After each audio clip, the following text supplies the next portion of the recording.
The push is on to have you disbelieve what you're seeing with your own eyes. These price rises across our world, they're trying to convince you it's running at 2%. And now in the EU, cows good. Remember just a year ago, all cows bad. They were closing every single farm across Europe, but they need it for the fertilizer now. How much illusion can be sold to the public must be in damage control. American food prices going up so fast are now passing laws to stop companies from controlling so much of the food and raising the supermarket prices. Restaurants hitting all-time record profits. Who's the winners? Who's the losers? Where are you going to pay more? Where are you going to pay less? Let's look at the wine, the beef, the coffee. It is all over the place. It is not stopping. This price is accelerating for everything we're going to buy and consume as food.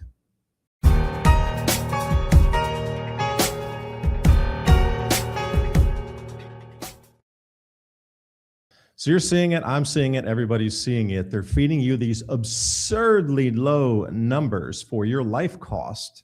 When we're watching it go up by the week or every 2 weeks, every month, you're seeing these price rises across your food staples, your gasolines, your diesels, air tickets, anything you buy, plastic, everything is going up in price. Yet they'll have you believe that everything's rising 2%, 3%. So I want to take a look at the illusion that's really, it is damage control. They're trying to not spook you, but smoke and mirror you through this next phase of, well, what would be the repricing of our lives. So some numbers for you from just a couple weeks ago. Price increase from the start of the war, rice 9%. There you go. Where's that 3%? Gone. Coal's up, palm oil up, urea and fertilizer. That urea 46.00, and it's not 26. It's actually closer to 70, and the fertilizer on a general basis is closer to 84% increase. And then look at the bottom, jet fuel. This is one of the things, all the refiners are pushing over to jet fuel, so look for other fuels to get more expensive because they're like, yo, we are just going to refine jet fuels because we're making such a killing on it because it is now the most expensive and the highest return on investment refined product out there. Let's talk about electricity. Mine went up again. Thanks, TVA. U.S. power prices climbed 61% faster than inflation as demand surges. Electricity prices jumped 6.1% last month, not last year, last month, compared to a year earlier. And at the bottom, to make you feel better with the illusion, well, the total consumer price index was only up 3.8%. Wait, I thought inflation was supposed to run at 2%. Thanks, Federal Reserve. I don't think so. U.S. electricity price growth outpaces inflation. Yeah, yellow line bad, black line bad too. It should be zero. That black line, if it's above zero, they're stealing your money every single year through inflation. That is a generational wealth tax. In addition to your income tax, and that really hits everybody, the electrical prices. You know, now the data centers are competing for what we use in our cities or out on our farms. So this electrical increase is just, it's gotten to the point now Congress needs to take action because this is stripping households of any disposable income. And when you strip disposable income from one sector, it is going to, well, go dry in another sector. A drought of spending in addition to the drought in the center of our country and our grow belt. This is the year of the drought, I should say, for everything, including common sense. Let's look at food prices for a moment. They're telling you food's rising at a certain rate, 2-3%. I don't think so either. This is illusion. Again, stay calm. Move a deck chair on the Titanic, please. Stay calm. Just one of these flyers that they give away. What I noticed right there was that whole seedless watermelon. That thing should be like $2. Come on, $7 plus tax, of course. Ground beef, I guess it is a sale at $5.49 a pound because average price across the U.S. is $7.10 now. And look at there, the co-op boneless pork loin, $3.49. Because I'm over here in Asia right now and everybody eats everything with bone. And I was having a conversation and they understand printed meat. And I was like, why do you like to eat bone with everything? And they're like, well, that way you know it's not printed meat. There's bone in it. I thought, bing, light bulb goes on. Genius. Only buy meat with bone. That way you know it's not from a lab. So where's the grocery inflation coming from? I showed you that watermelon, insane, but it looks like tomatoes are right at the top. Now, coffee prices have dropped a bit, but we got beef pushing it up, and that's going to go higher as they need to import more because we're really down on the beef herds here in America, lowest in 90 years. Fresh veg up over 10%. I mean, these numbers and the fish and the seafood, that number is going to continue to climb because the diesel prices are out of control. So the fishing fleet's going out. Fish feed's up. So even if they're farming it, plus electrical costs are up. So even if they're farming it, just everywhere you look, costs up. There's nowhere to run from increases in the food price. And with a straight face, they will release this on the news and have you believe. This is from the Bureau of Labor Statistics. Grocery store food prices increased 2.1% over the last 12 months. And they actually want you to believe this. I will trade you 2.1% for anything I have seen anywhere. Even out here in Asia, prices are going up for the fish. Now the pineapples are going up another 10 NT. So you got to realize it's 30 NT for $1. It just went up 10 NT for a whole pineapple. Mango prices are up about 10 NT per pound now as well, or ijin, which is the measurement over here. So everywhere you look, fresh veg, fruit, all that thing going up here, and you're looking at 25%, 30% increases in some of the fruits and veg here. Now across the rest of Asia and Europe, especially the United States, nothing is going up at 2.1%. It is all going up substantially higher than that. And I cannot believe with a straight face that they released this in the news and they'll have you believe it as the gospel truth when anybody literally with a pair of eyes that has bought anything in the last 2 months has seen it go up more than 2.1%. I just don't know where they get these figures from. And if you're getting it and they're using it from a wholesale basis, that's not fair because in reality, the end consumer's buying it at a supermarket. So to use some other metric to try to get you to believe that what you're seeing in these price tags, which are moving to digital anyway, are going to only be 2.1%. Again, this is the illusion of stability. Numbers just aren't matching up. National averages for gas prices, current average 4.53. That's higher than the Biden time. Mid-grade, and if you're going to run premium, and then diesel. This is the big one here. Diesel, we need the diesel for transportation basically across the US. Everything's running on trucks. We got ships and fishing fleets, boats that need that. How about our farm equipment and machinery? I mean, everything that runs our country, 70% of all commerce, food production, etc., protein harvesting, all uses diesel. And look at the very bottom there. A year ago, it was $3.54. Now it's $5.65. So a lot of these farms that were budgeting out for this year planting and what the cost was going to be, they're just not going to plant. They're going to lose money. And this is the thing. There's about 16.5 million acres now in America that were not planted this year because the costs were too high. That's in addition to the drought that's already wiping out a huge amount of wheat production because, well, there's just no water. Things aren't germinating. If it is, I mean, it's just spindly as can be for these weeds. Plus, they don't have the herbicides, so there's a lot of weeds in the fields. When they were getting ready to plant that GM Roundup Ready, whatever you want to term that as, frankenfood thing. And the insecticides aren't here either, which I'm not a fan of, but I'm just saying, like, locust plagues is the name of the summer here. So there's a lot of, backs against the wall for all of agriculture. And then what are our truck drivers going to do? You think, that these independent operators, they're just going to put the rig on the side and say, I can't operate. And this is where we're coming into. If this goes any higher, if this goes above 6, our country is literally going to start shutting down. Europe too, they're all about diesel. Now, let's go into petrol here. I was watching this video talking about the 10 cheapest countries for petrol. 4 of them are in Africa, somehow defying the fuel crisis off Sputnik, Africa. And I'm looking at that petrol station going, you know what? I'm there complaining because there's no paper towels when I'm wiping my windshield. After I clean it, I mean, look at this scene here. I mean, Mad Max, what up? So the global petrol prices data May 26 shows that in the world, some of the cheapest petrol, Libya, Angola, Algeria, and Egypt. But they're on the other side of the strait, so that would make sense. They're producers, and they don't have to make it go through the Straits of Hormuz, so they are safe at least this time. If the Mediterranean gets blocked, perhaps.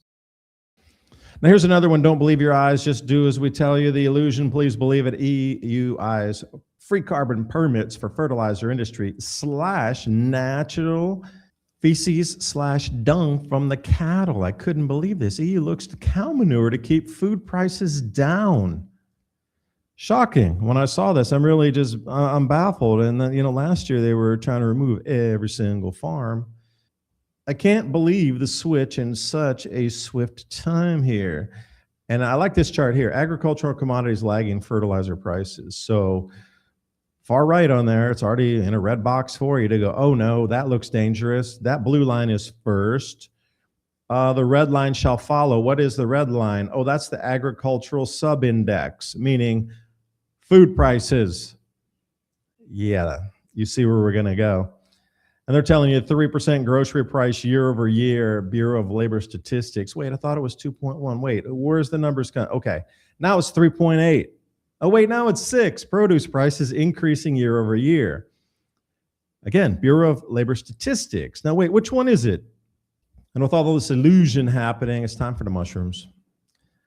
Thought I would just throw you a beautiful view here. A moment of zen in this mad world. The spores coming off in the evening here.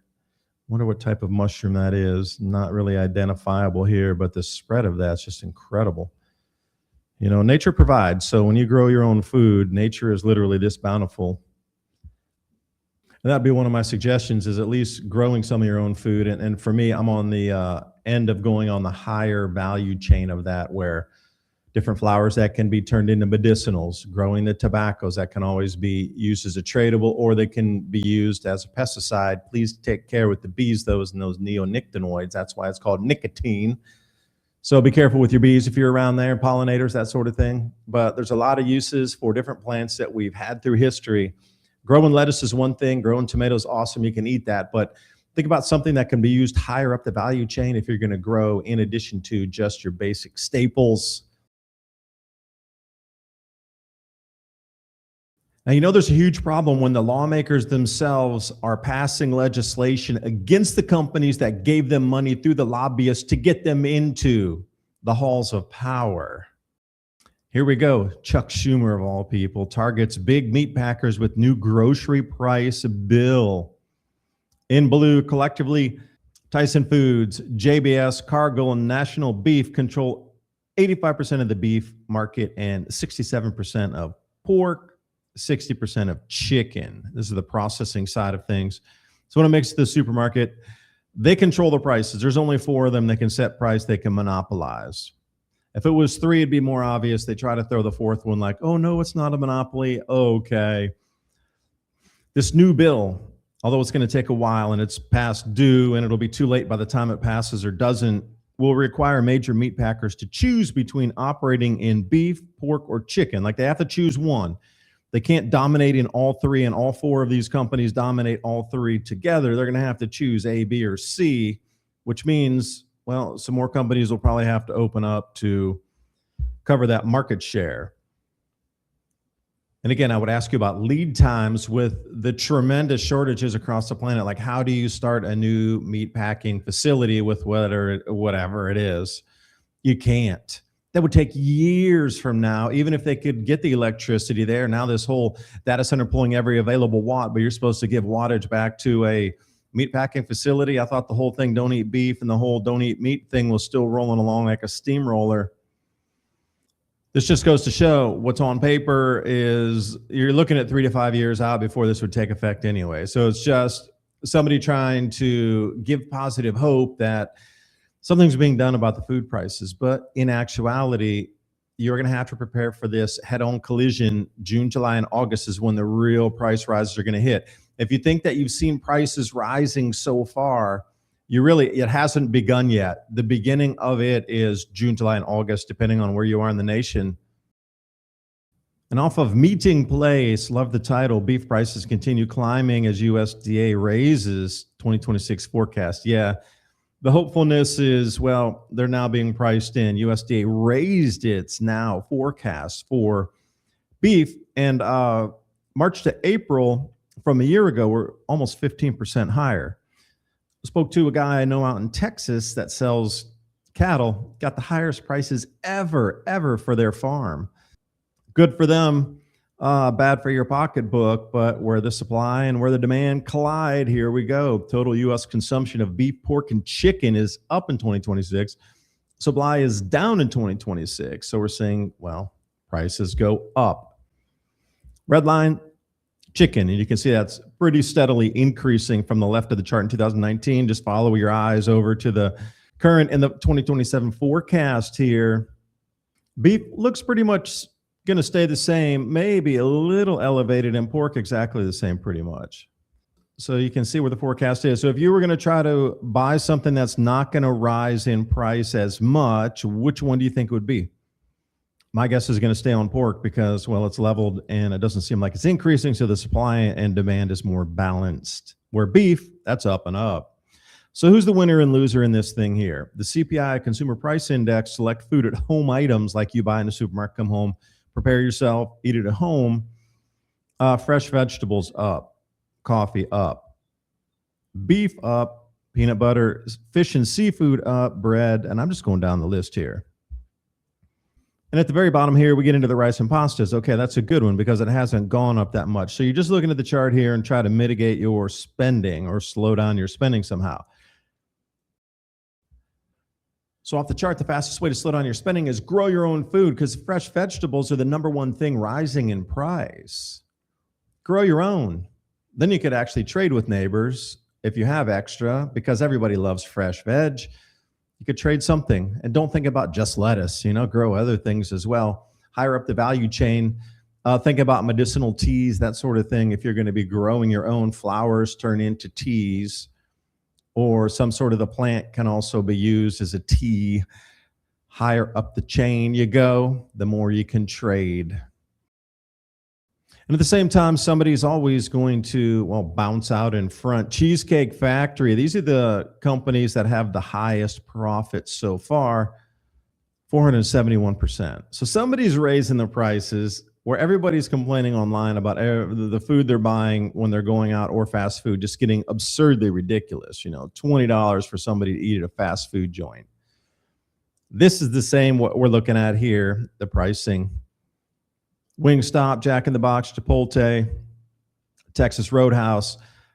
I don't really see McDonald's on here or Taco Bell, these sort of things, but I do see Domino's. I was surprised to see that one. These are the companies that are dominating in raising their prices when you go in the store, but then that reflects right there to the shareholders and the amount of profits coming in. Good for some. Again, there's always going to be a winner and a loser somewhere. Now, food prices have risen more than wages overall. And if we look from 2019 to May 2024, food and beverages just continue. And I'm not going to leave you hanging. Let's extend and continue the chart. At least in Canada, yellow line is a continuation of the food CPI. Up and up through 2025 into 26, and that is going nowhere but up. The Loch Ness Monster shall return. Let's look at food inflation amongst the G7 countries. And again, I would ask you to look at the numbers and do you believe the numbers? UK, 3.7% food inflation. Well, I see just tremendous amounts of videos, people complaining that the food is so far out of reach now. In Canada, 3.5%, in America at 3.2%. And I would ask you, Americans here, when you go to the supermarket, have you seen your food prices go up 3.2% or have you seen them go up 10, 20, 50%? I would say the latter with my own eyes. And Japan not reporting yet, but they're having a currency crisis, so maybe they're going to hold off on that. But the good news, these are the items that have decreased in price. Frozen fruits and vegetables, that's awesome. You can cook those at home.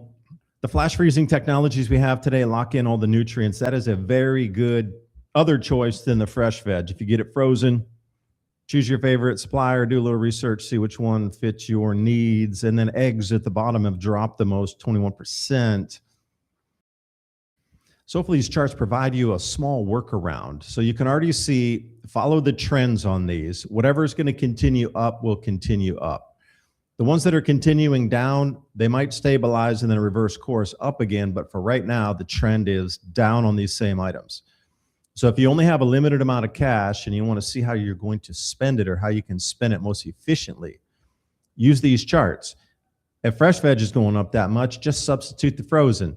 I know a lot of people are going to chastise me for that, but we're in the real world. Frozen peas are as good as fresh peas if you're going to be cooking something, right, in a realistic fat. Frozen broccoli is going to be as good as fresh broccoli.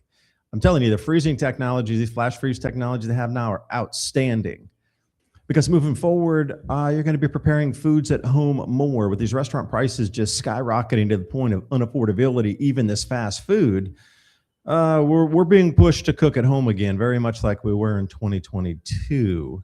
Restaurants closed, people had to change their lifestyles. Well, this is doing it now because of price, not because of forced mandates. Same, but different, as I've heard it said before. Jumping over to some Brazilian coffee farms, wonderful, beautiful. Electric geology in front of you. Let's look at coffee futures dropping. Now, all the forecasts are Brazil is going to have this like incredible record harvest because they've had so much rain. So with the rains being plentiful, coffee is going to be plentiful this year. So that will drop. Most forecasts are showing below 250. So sub 250 on that. Coffee prices should come down. Now, again, how long will it be before that reflects in the supermarket? Probably not, because it'll say there was a supply chain disruption, the backup, this, that, and the other. 6 months from now, we might see 3 cents off or whatever. Let's go over to the wine, vineyards, California. What's happening here, and I can't believe the titles, California's crippled wine industry hitting rock bottom. So this is just another validation that something's very, very wrong with everything food and beverage wise, including production levels. So the prices are dropping in real estate faster than the appraisers can get out to reappraise an estate. That's kind of unthinkable where these types of estates would have somebody on call that could come out literally within 1 to 3 days, give you an assessment. These are multi-million dollar properties. It's not like you selling, your $300,000, $400,000 house, $500,000 house. $30 million for this, somebody's on call. I'm taking a commission. They're going to appraise it. Let's get it on. They can't even get them out there. That is how fast the prices are changing downward. So what's happening is they're getting margin called basically where troubled sales, as in these vineyards that have dropped in price so fast against what their loans are, can't produce enough income and they're being pressured. You see that equipment in the background there? Yeah, they're starting to sell that off to pay their debts. It literally is a fire sale. Very low prices. We think it'll stabilize, but not this year. So they're already telling you in earnest, these very large money players across the vineyards in California, like that's big money buying these properties and selling them, that it's not going away this year. We got a lot more months left in this year. And then if it rolls into 2027, and here's the big kicker on this one. They believe the industry will be about a third smaller than it was when it was at its apex last year. A third smaller. These are like trophy properties. And for this to be said here, there's something terribly wrong. I mean, terribly wrong.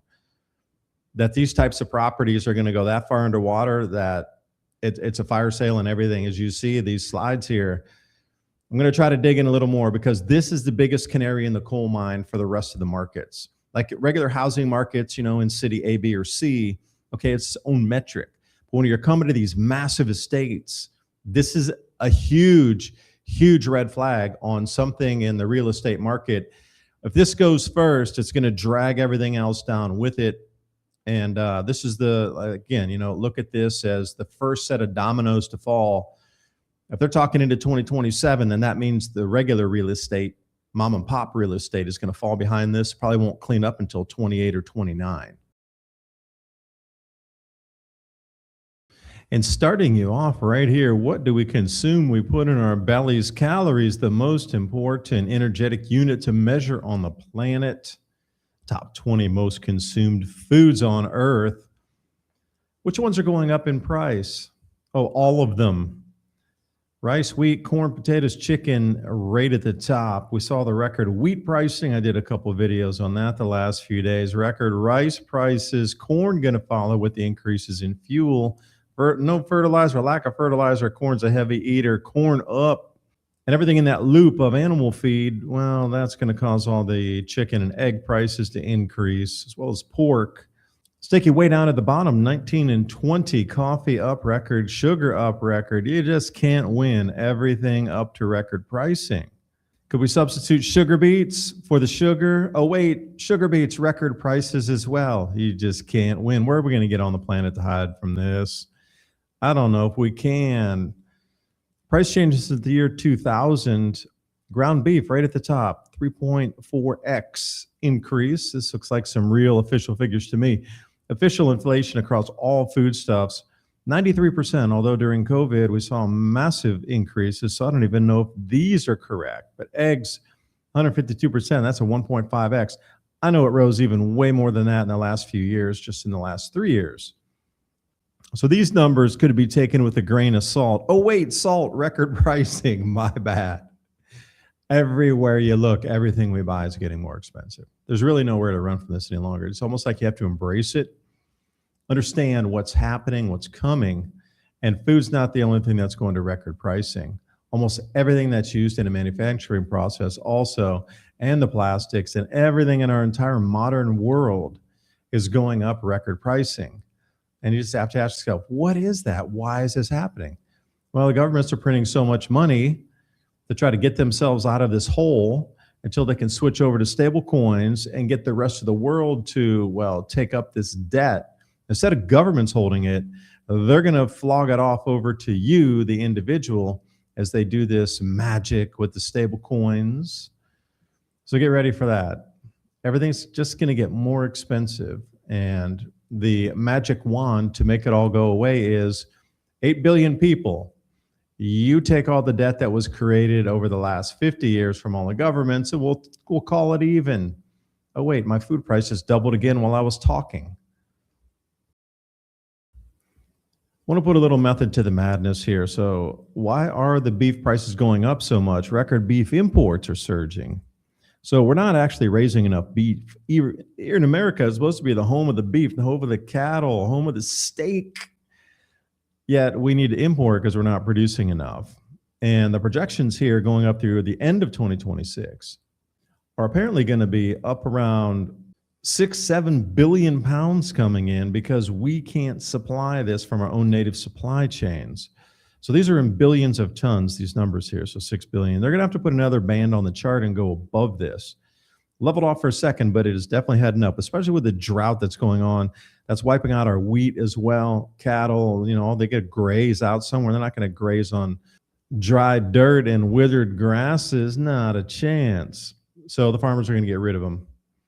U.S. beef price per pound. This is record, and it's actually gone up to about 7.3 or $7.30 from here. So this is actually off the chart, just even in the last week, which is this previous chart. It's going so fast again.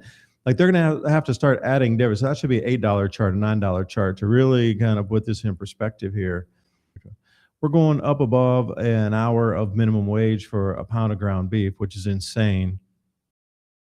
Modern military dominance comes down to one thing: what's in the supply chain. And right now there's a critical gap that Washington is spending billions to close. Something the U.S. hasn't mined in nearly a decade: tungsten. The Pentagon, through the Department of Defense, has spent close to $10 million to restart domestic tungsten production, and that's not all. An additional $30 billion was announced to accelerate domestic production and secure strategic supply chains. This is where Vault Strategic Mining comes into play, trading under KNOX in Canada and KNXFF in the United States. Vault is built around a specific operating model. They acquire historic mines and use modern exploration techniques to maximize value. With a proven historic mine that operated under a defense minerals exploration contract around World War II, Vault aren't exploring for tungsten, they're revitalizing tungsten. Prices have been climbing as governments and manufacturers race to secure reliable Western supply chains outside of China, which still dominates the global market. Vault's flagship project is located in one of North America's most historically productive tungsten belts, a region the USGS estimates could hold around 168,000 tons of tungsten oxide in the ground. Today's prices, that equates to potential in situ value of roughly $30 to $50 billion, and Vault is positioned right in the middle of it.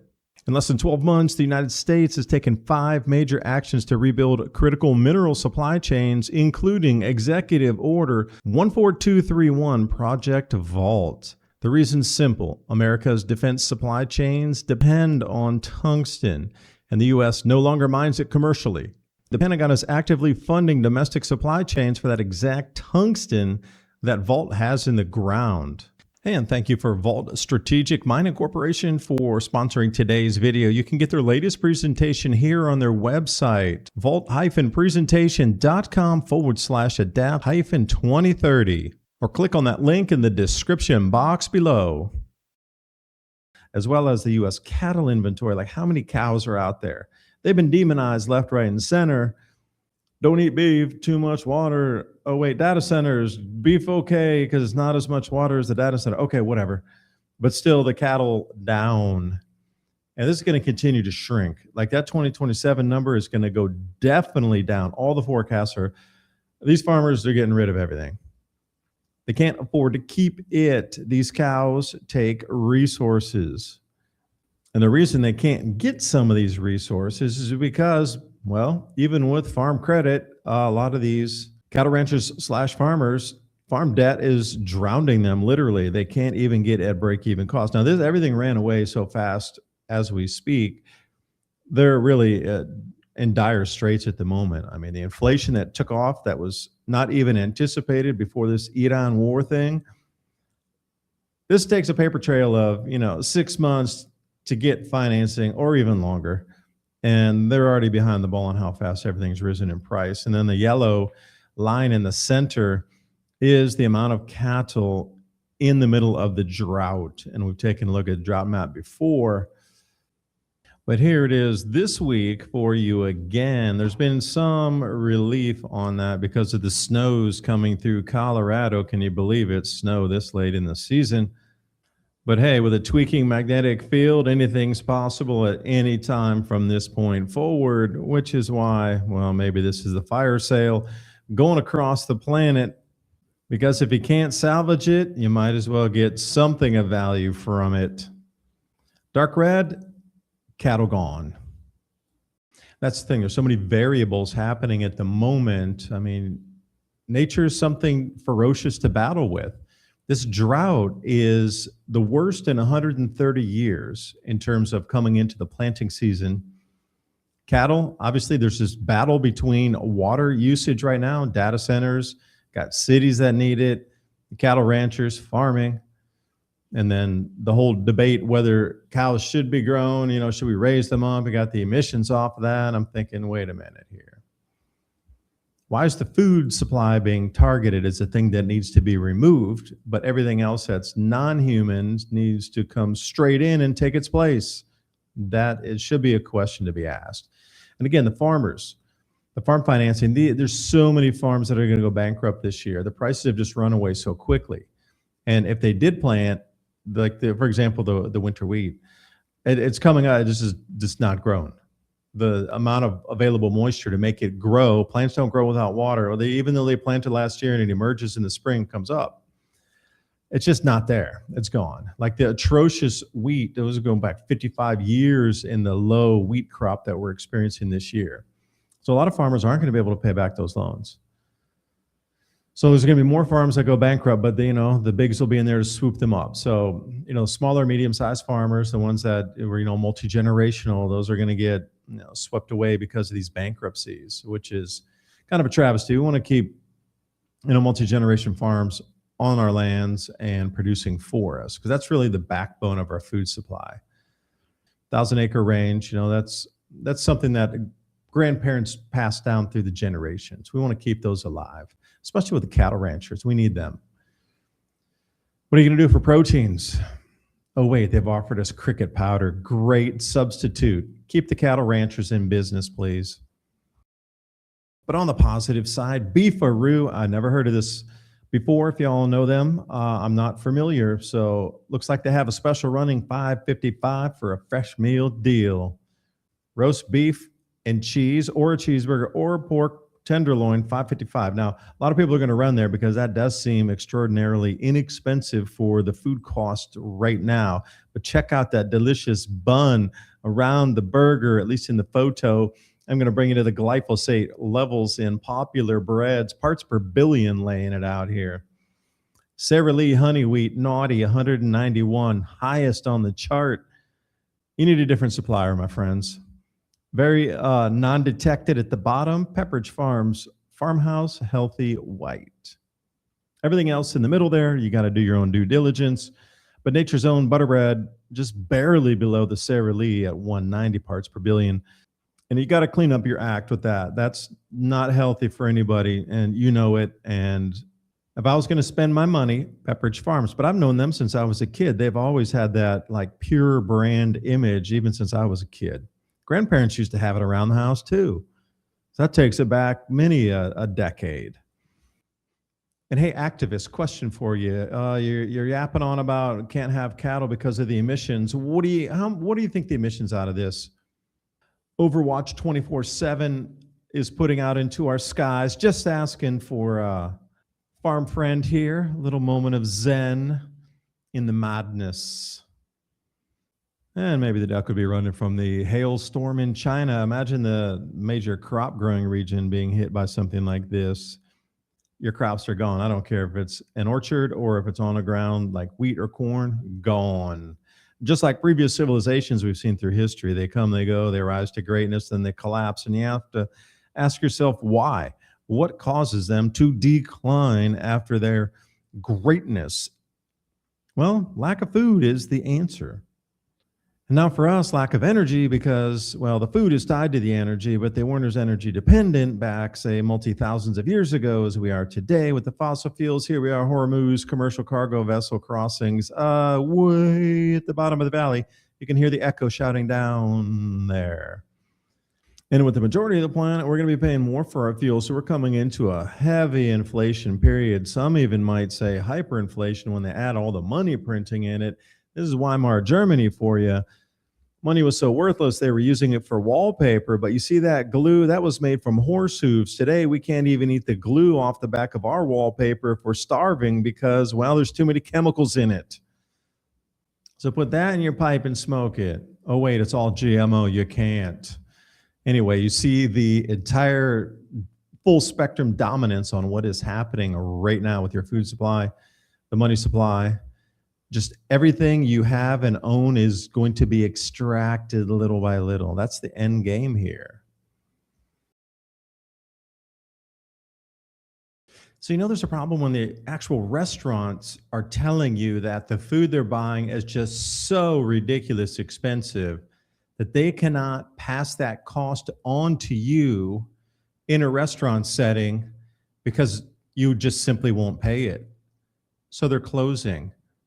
You've seen all these reports of fast food now costing $20 to go out per person, equivalent of what you could get in a restaurant. So where's that going to leave us? During COVID, everybody ran over to the fast food to survive because everything was closed. You had to wait in line. Now, from the top down and the bottom up, the only thing that's left in the middle. If the fast food's getting $20 a person, the top's too expensive to even sell, the restaurants are closed, then where does that leave? The sandwich of the economy, no pun intended. People are going to move as they always have in history. So where are they going to move to and why? Let's jump over to the United States, how our land is used and what is grown comparatively to what you might think it is. It's that big yellow right there, cow and pasture range. You think beef would be incredible cheap. We got livestock feed, which is corn mainly. Food we eat, that is different types of corn and wheat that's being grown. Feed exports, again, that's more on the like dent corn types of things and sorghums, ethanol, biodiesels, and you can see what our timberlands look like as well. Nice overview of how the country's used and just generally, if you're going to choose a spot where food's getting prohibitively expensive, where would you move to is the question. The reason I ask, I saw this off the New York Post, and some of Texas' most famous barbecue joints forced to close due to sky high beef prices. Had to dig into that further, so I went off to the article. And restaurant owners, again, when brisket costs $36 a pound for the consumer, when you got ribs and sausages and sides and desserts, you're easily at $70 to $100 for a barbecue. Okay, looking at the beautiful image there, love the food. That feeds two. You're with a family of four, double that. So how many times are you going to take your family out there to eat? And then looking at the ground beef prices, up 15% from a year ago. And pit masters say wholesale brisket prices now $5 to $6 a pound before smoking. Once you trim that off, 40% goes away. The restaurants are charging as much as $35, $40 a pound. People just aren't going to pay that. And of course, they got margins, and they got to sit at $40 to break even. So we have the first casualty of food costs. Restaurants need margin, and it's thin anyway. But when you go to these prices and you're looking at that, okay, your total demographic, how many of them can spend $200 to bring a family out for barbecue plus tip? Yeah, I mean, you took a wide margin and you shrunk it into just a sliver. And again, that'll be only a nice treat once in a while. It's not going to be a staple. So they choose to close. Meaning our food choices and choices to be able to go find food is shrinking. And the cattle chute, no pun intended, is going to funnel us in a certain direction. So know your local farmer is my best set of advice here. You know, if you're around anywhere in a farming community, you can always find somebody who's raising cattle or hogs, sheep, chicken, whatever, and go out and talk to them directly at the farm.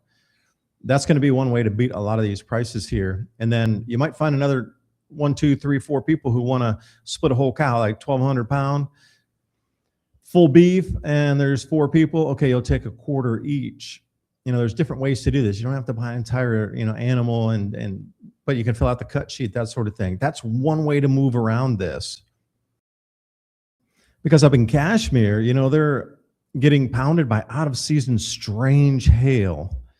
And this is getting into the whole livestock industry. They're talking about how heavy the hail is, how much damage is being done. But, we're looking at India, and, they are no stranger to cataclysms and disruptions in food production.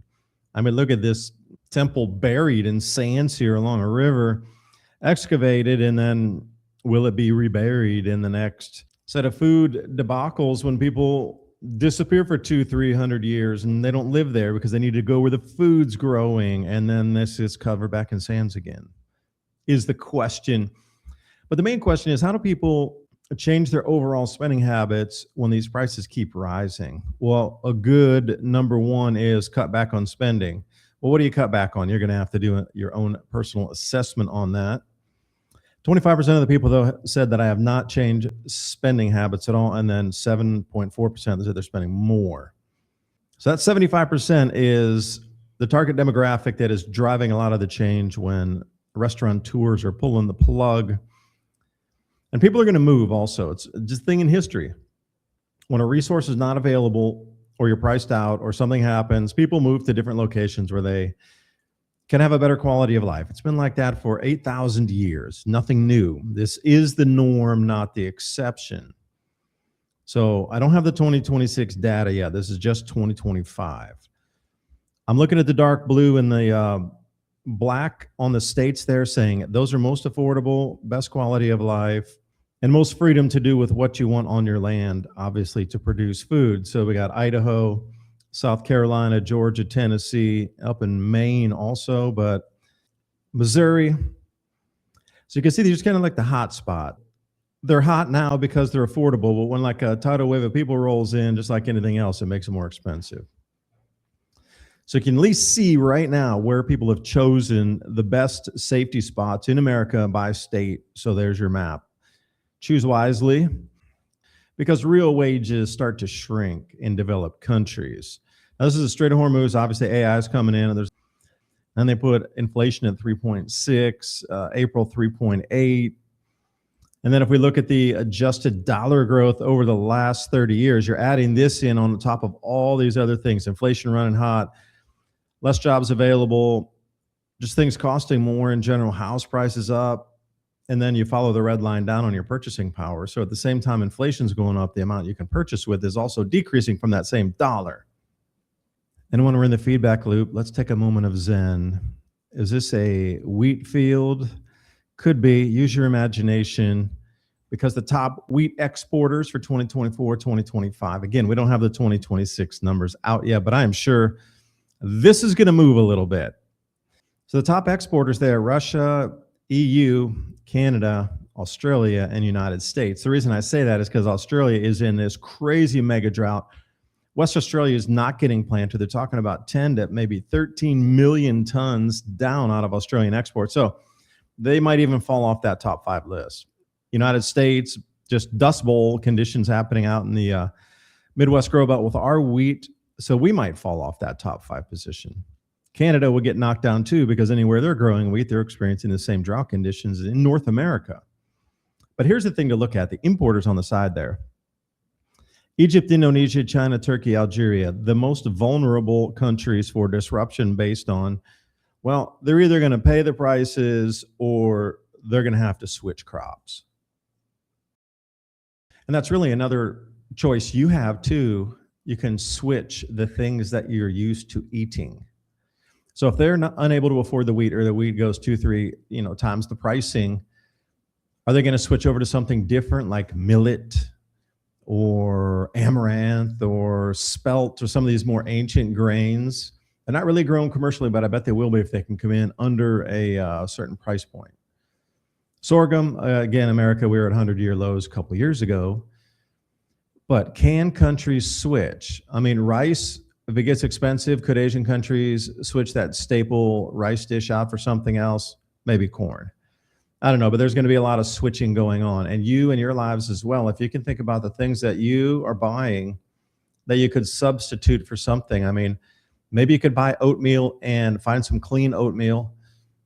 That's much cheaper than a lot of other things that could be purchased out there in terms of pastas or different types of wheat products. If you're looking at just base staples like flours and that sort of thing to bake your own breads, that's another way to go. If instead of spending $7, $8, $10 for an artesian loaf at a bakery somewhere, coffee shop, why don't you just learn how to bake the bread yourself at home? I mean, we're going to have to go back to these cost-saving measures here for many people. I'm not going to say everybody, but for many. How's that going to work? I mean, you got to look at your budget and then see how you can substitute that out. Now, we're on the slow grind here. By probably August, it's not going to be much of a choice anymore. Once the crop tours come in, things are just going to get a little bit crazy, because they're going to go out in the fields and go, oh, that's really only 10% of what we expected it to come in at. Farmers are going to till that under. They'll take the crop insurance. So there's going to be way less wheat out on the market, because the farmers are going to choose to take the insurance on it versus trying to take a scrappy half yield out to market and lose money on it. They're all going to take the insurance. Wouldn't you? Would you lose money? No, you wouldn't. You would take the insurance and make money for the year. So how many millions of acres will that take offline? And then how will that drive the price, in addition to the acres that didn't get planted yet, plus the drought?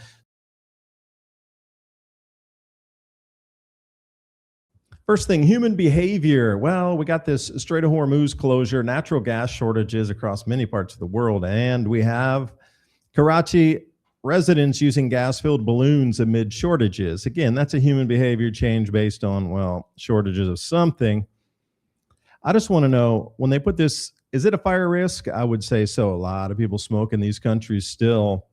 So the gas is in the balloon. Like, how do you actually get enough pressure to be able to cook food? So that's another thing I have a question for.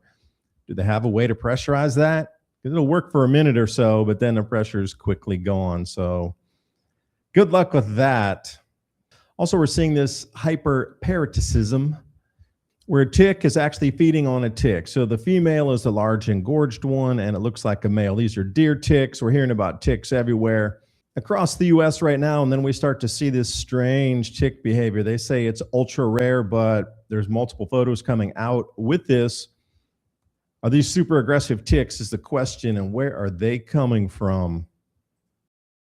So I'm saying nature's showing us signs as well. And it's human behavior. Yeah, people are skittish and you can just, people are feeling different. Something's off, Well, if your life cost is rising every time you go into the supermarket every week or 2 weeks, you're going to ask what's going on. At the same time, nature's behaving strangely. And then a friend of mine sent me this photo, got on an airplane, snapped the Financial Times. You go in Asia, you get these airplane newspapers for free when you get on. Iran energy shocks start to squeeze real wages in world's rich countries. So again, more behavior. How would you deal with this? Well, are you loyal to a brand or does price matter? What they're finding is 60% of shoppers will just ditch a brand if it's an uptick in price and if they can find something similar in a different store that fulfills the same need. So all those billions and hundreds of billions spent on marketing and advertising out the window when it gets too expensive. And are you loyal to the brand? Look how many, whenever you go around the world, it's always the same. There's a Starbucks in every country. You can get Coca-Cola in every country. It's like a homogenous world now. But highlighted in blue below, so 62% of people earning less than $25,000 a year dropped brands instantly to buy something cheaper that fulfills the need, compared to 52% at 100 grand or more. And that's a gigantic difference in income, but look, it's only 10% difference. So what is it? It's human behavior. People, when they have a chance to look around the corner and say, well, things might not be as stable as they could be. I think we're reverting back to times before when our society and our world wasn't as stable. You got to realize for the last 8,000 years, it was not stable. Safety was not there. Food production was not there. Trade was not there. Opportunities for jobs were not there. That's why people migrated all over the planet. Over the last thousands of years, this is the most stable period of human history we've had in these last 200, over the last, say, 9,000, 8,000. So is that ingrained in us? Our DNA passed it down like, hey, when things are, you see disruptions, you might want to, pull back on whatever it was. Spending now the way we use dollars, but perhaps it was consumption of foods or grains back 3,000 years ago. You just didn't eat as much. Like, hey, we see something coming. Maybe we'll only eat half meals or eat twice a day. I don't know. But something, again, this human domain, like a sixth sense type of thing, is kicking off here. And also looking at smartphone data, when I was doing the research for the report here, I found this interesting chart off Financial Times, coming off that same newspaper. Could digital media be affecting birth rates? So check this out. The zero line, that dark gray in the middle, that is when cell phone or mobile phone, smartphone use began, and birth rates dropping off. Look at that, -40 down there in a lot of different nations. That is, I think, a one-to-one for me. I'm going to say yes, that is a direct cause. Now, also, speaking of food and different food choices, people are changing choices here. So we're looking at Chobani, which is quite the famous brand for yogurts and that sort of thing. Now, they're starting to put something on here about RBST milk is the same as non-treated milk.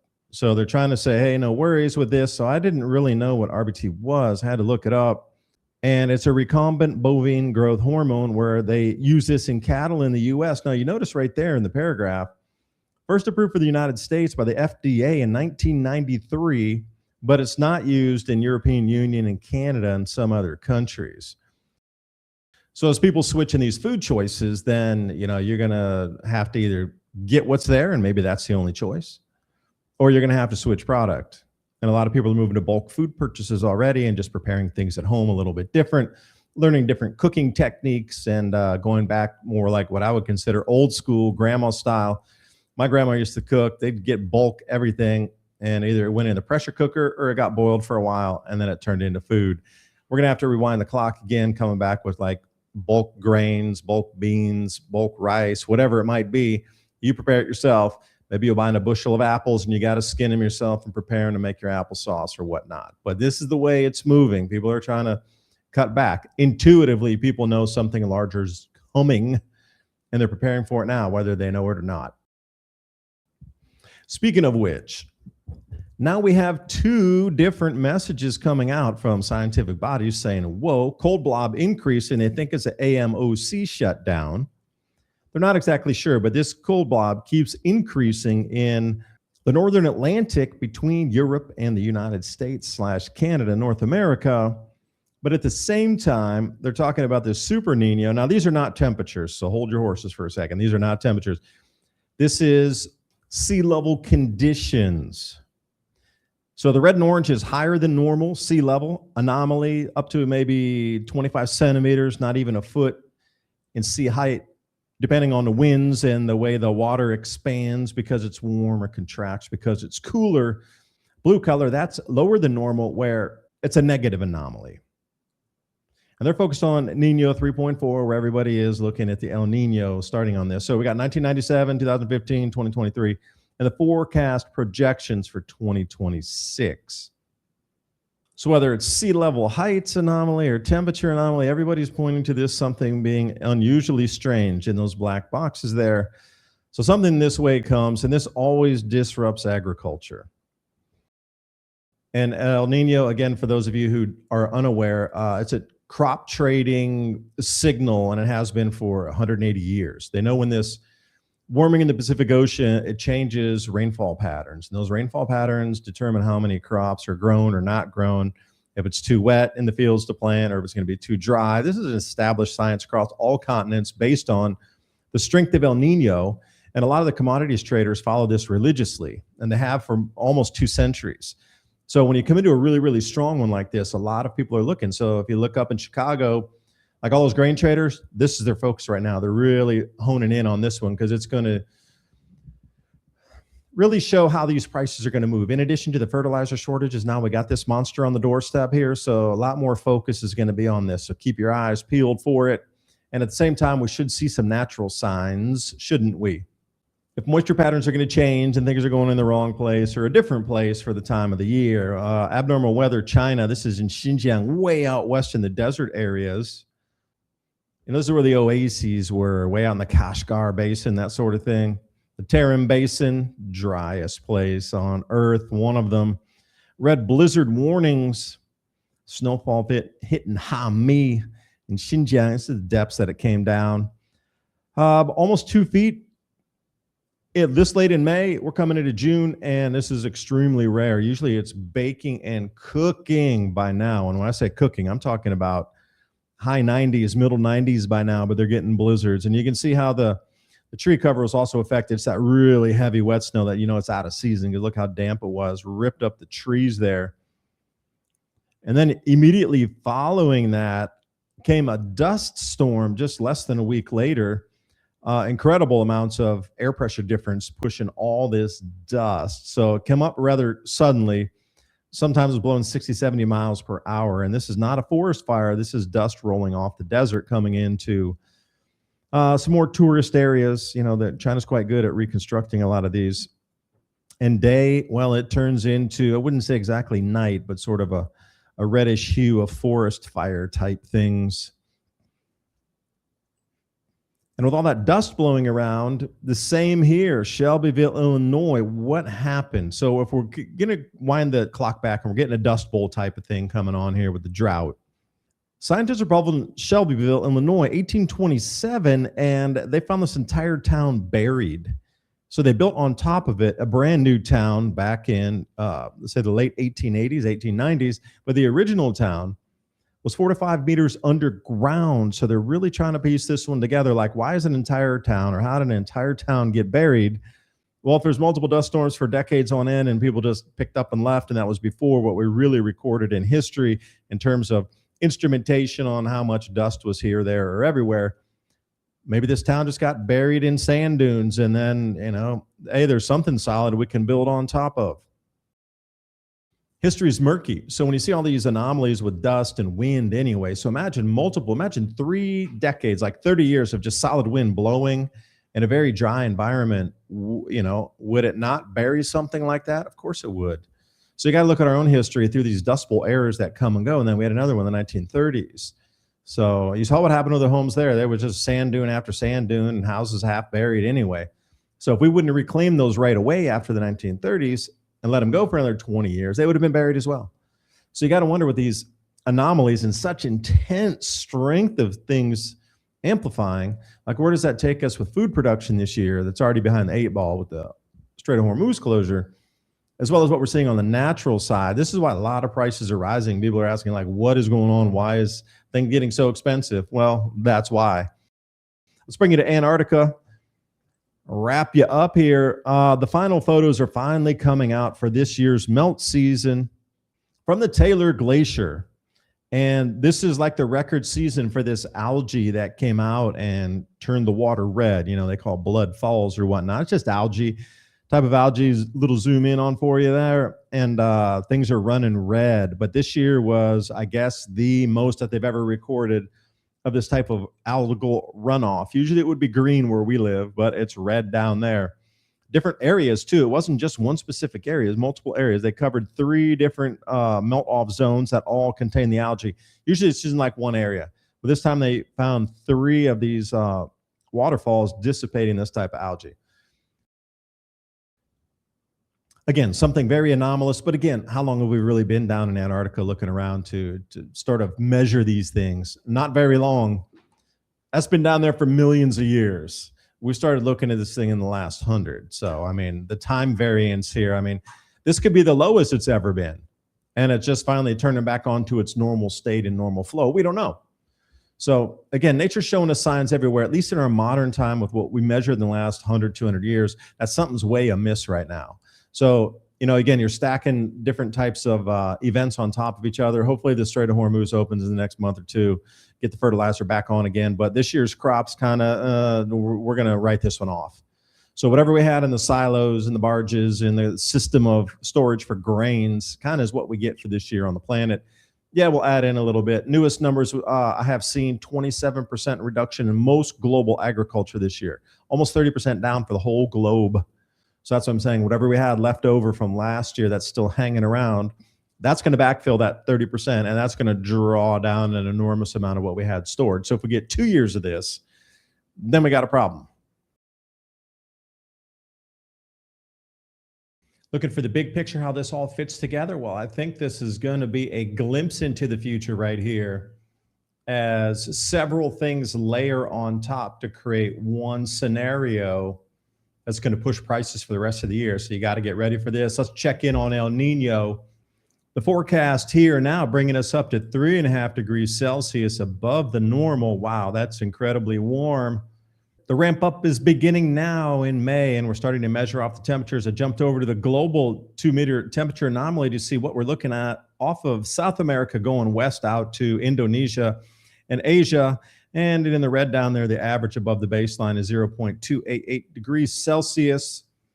Keep an eye on what's happening off of South America, and we'll see how then the weather around the world, especially rainfall patterns, shifts and how that's going to affect crop production. Mount Etna, whoa, this is some of the tallest fountaining they have seen to date.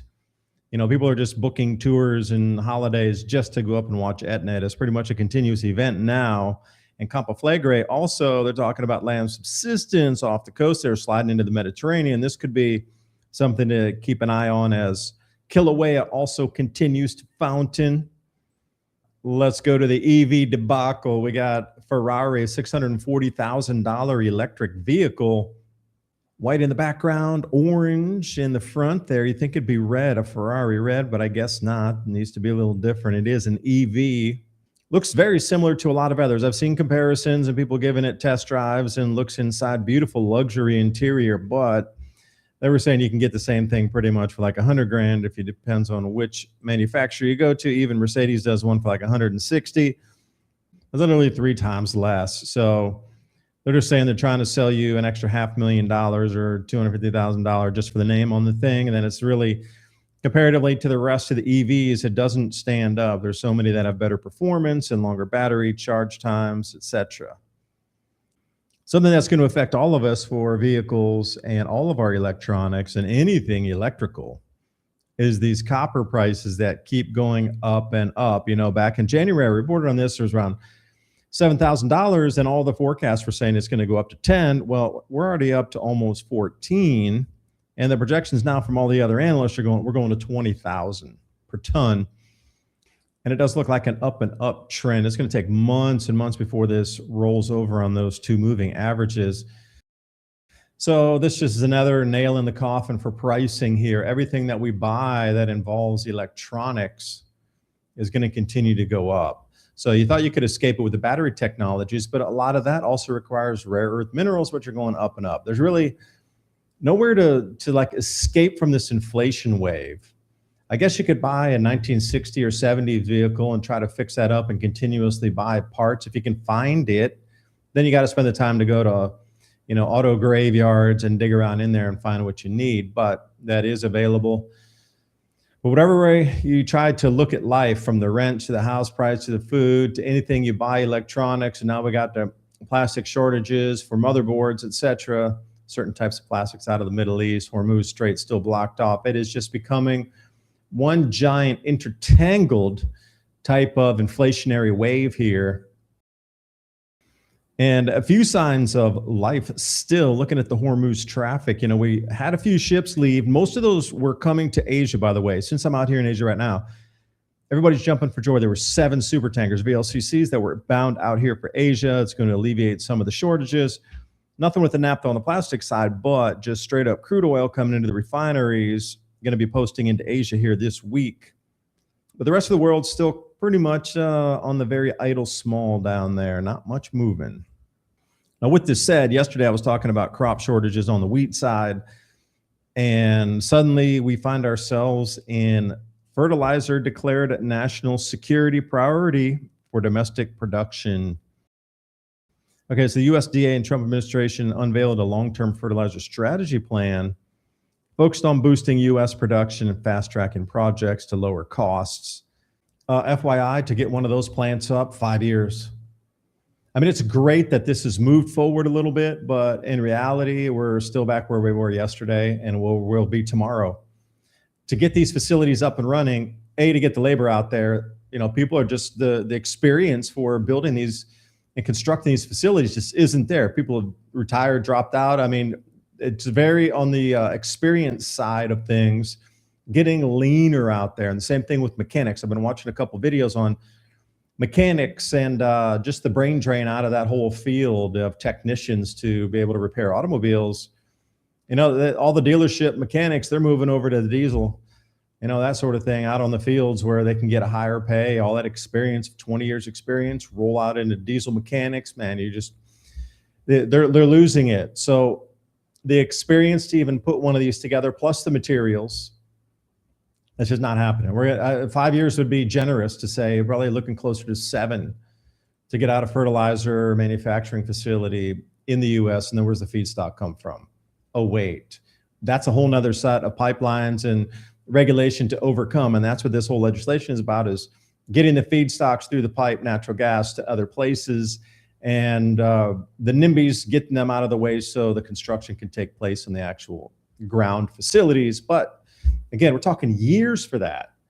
We're getting hungry this year. I just saw a report that said the wheat production in America is back to 1919 levels. Now, I want to bring you that tomorrow. I want to dig in a little bit further into that, really see what we're looking at in terms of that over 100 years decline in production. Because, sorghum, the same exact thing happened with sorghum over the last couple of years. Sorghum crop was the lowest in 100 years. So now, sorghum's an off crop. It's good for, animal feed. It's an ancient grain. It's a subset market, niche market, except for on the feed side of things and biodiesel feedstock thing.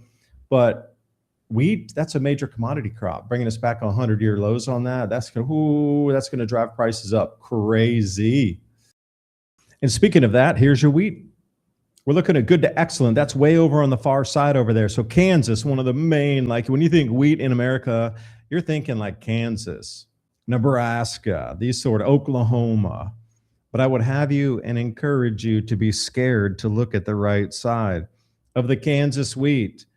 Good to excellent, only 15% of the wheat this year is in that category. And if you go to the left side, it's the very poor. That's a quarter of the wheat almost. And then you add the poor in there, and that's half. Very poor to poor, over half the crop is that. And if you combine everything in America in terms of wheat production, it is only 25% of our wheat harvest this year is good to excellent. That means the other 75%, is, well, animal feed or biodiesel feedstock. That's our food. Things are going to get expensive on the food side. Jumping over to California, saw this one on Fortune magazine, wanted to dive into it a little more deeply. 420,000 peach trees because Del Monte closing its cannery. That sounds like a purposeful thing. Can't tell me that they've been running for 60 years and then they decide to close this week. Ridiculous. They process 30% of the state's cling peaches. And when you're looking at such a disruption, California with all their legislation to do everything else under the sun, you think they would be able to regulate and say, well, you can't close down and put all these farmers out of business and like completely rip apart the livelihoods of the farming community and just all the ridiculousness of spending in California. And this is the very lowest on the list here. So California farmers have to destroy 420,000 trees. That's a $500 million contract. I mean, it's 550 million, a little more than that. But I put down there in blue highlighted, Department of Agriculture approved up to $9 million in federal relief funding to help California farmers do what? Remove their orchards. Wait a minute, remove the orchards? That emergency funding should be to push into the cannery to keep it open. That emergency funding should put for more, water canals to get to the farmers. It should be doing something else than using that funds to reduce the food supply in America further. I know not a lot of people as a staple crop eat peaches, but it is food. And imagine how many cans of peaches that is, depending on this, how many hundreds of millions of peaches would come off. Because I have peach trees in Tennessee. They're so prolific. Oh my gosh, you're getting 1,000 peaches off of every tree at the minimum. Some of them are larger, some of them are smaller. I try to go through and thin them out early in the year so I can get to the larger peaches at the end. So if there's a bunch of peaches, and when I say bunch, there'll be 5 or 6 growing off of one node. I try to pinch 6 of those off and leave maybe 2, or if I see one really dominating, I'll trim all the other ones off. So all that energy goes into the one peach times 420,000 trees. How much food is that taken away out of the canning facility? We're talking millions, tens of millions of cans of that. And speaking of dodo birds, let's talk guinea fowl. They are the good tick hunters. Everybody's talking about ticks these days, so I wanted to bring you some guinea fowl here. We've had a few of these, and I'll absolutely attest. These are the craziest tick hunters. We didn't have any ticks around our property just because these birds were out there. And they're kind of guard birds, too. They're really alert you if something is out of the ordinary. They get their normal routines, and if something's out, they just start making noise. Better than guard dogs, actually. Encourage you to take a look at the guinea fowl. As always, trying to bring you some solutions along with the problems here and wrap this into one full idea so you can get something out of every video. And I do appreciate your time. Thank you so much for spending your valuable time here. And share this with your friends and family. You're going to have to copy the link, share it out. And also, if you want to grow some of your own food, I got the link right here for you, trueleafmarket.com. Heirloom organic seeds. Love the quality there. Great germination rate. You can find anything that you can grow in any grow zone. So links in the description box below, and it helps keep the channel on air if you purchase something. But we are all going to need solutions together. So please share with friends and family. And if you want to cut the video in pieces and share it out on your social, please do that as well. And you thought I was joking when I said, shout out to all the plants growing through concrete, because we are going to need that type of never-ending resilience, just going, and nothing stands in our way to solve these problems as we move through the new world. Well, it should be the bent world, I should say. And this is a true statement here. What happens if our planet misplaces its harvests? When I say that, these fertilizer shortages and everything that is causing disruption from diesel price increases. Now we got rice prices up, corn prices up, wheat prices up, soybean oil, cotton. The only thing that's fallen is coffee. So where does that leave our world? And how many times has our world gone through the same type of event with not enough food available for everybody? I'll present you the map here from 1418, a little over 600 years ago. And you tell me, how did these people move through the ebbs and flows of abundant food supply and diminished food supply? And that really is a question for historical basis, because we're at it again. We're just this time It's happened so many times in the past, and how do they deal with it? Well, we have a new kind of world going on, but you can see how fragile it is. Everybody's like, well, supply chains are different this time. It's not, yeah, but our supply chains are fractured and breaking right now. So what we thought would be stability to get us through this, looks like it's fracturing. So again, now we're going to have to rework something because these supply chains are getting a little tweaked. So let's look at the food pricing here. Of all things, tomatoes now hitting it up with the highest price increases. It seems like they're doing whack-a-mole. Knock down one price, the next price comes up like a spring weed. 40% up tomato prices. The latest symbol of America's affordability squeeze. I guess that would be a puree to make some sauce out of that. Well, this is what you're going to begin to see everywhere from Costco to Walmart. They're putting these metal anti-theft web/tag devices on items as little as $5 in the meats section. Now, what you're looking at here is something $20 or over. A little bit girthier on that, but you notice that it encompasses the entire package. Now, this is on every single one. Now, whoever's manufacturing these things just got a gigantic boost in profits. Again, nothing goes to zero. The money just moves. The opportunity in this scares me because they're at the point now of locking things up because the theft is becoming so egregious and noticeable that we're actually going to be at that point where you'll be allowed in to buy your food under armed guard or not, which is getting to the absurd level of things. And then look at this here. This is a Kroger, apparently, putting off walled sections within walled sections, barriers to other sections of the store to segment it off. Why is that? That's for anti-theft, and only a certain number of people will be allowed in certain sections, which is another anti-theft program. And the way I would see it moving is you'll probably have to deposit money in the beginning. Let's say you go in, you say, here's $200. And then you'll have everything, it'll be electronic. So when you'll have to do a self-swipe as you put things into the cart. And as it runs down, then at least they know you can't run out. Because if you've got a cart and it's segmented into different sections, and perhaps there'll be an AI reader as you push the cart through to go into section A to B to make sure you scanned everything, that you didn't accidentally forget an item and slip it in the cart. And if you do, you'll lose your privilege of ever going in the store. You'll be blacklisted from shopping in these supermarkets. So as we enter this world, it's getting kind of obvious now that things are, well, not so stable. You know, if stores are starting to lock it up already like this, it means that we've reached that point now.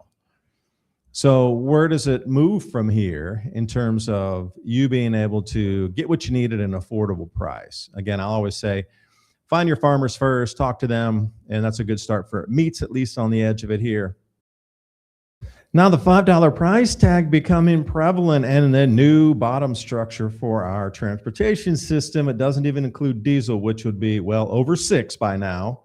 U.S. stock market hits new highs. 2 out of 3 Americans cutting back on spending. That's where this unusualness will collide in a river somewhere of debt.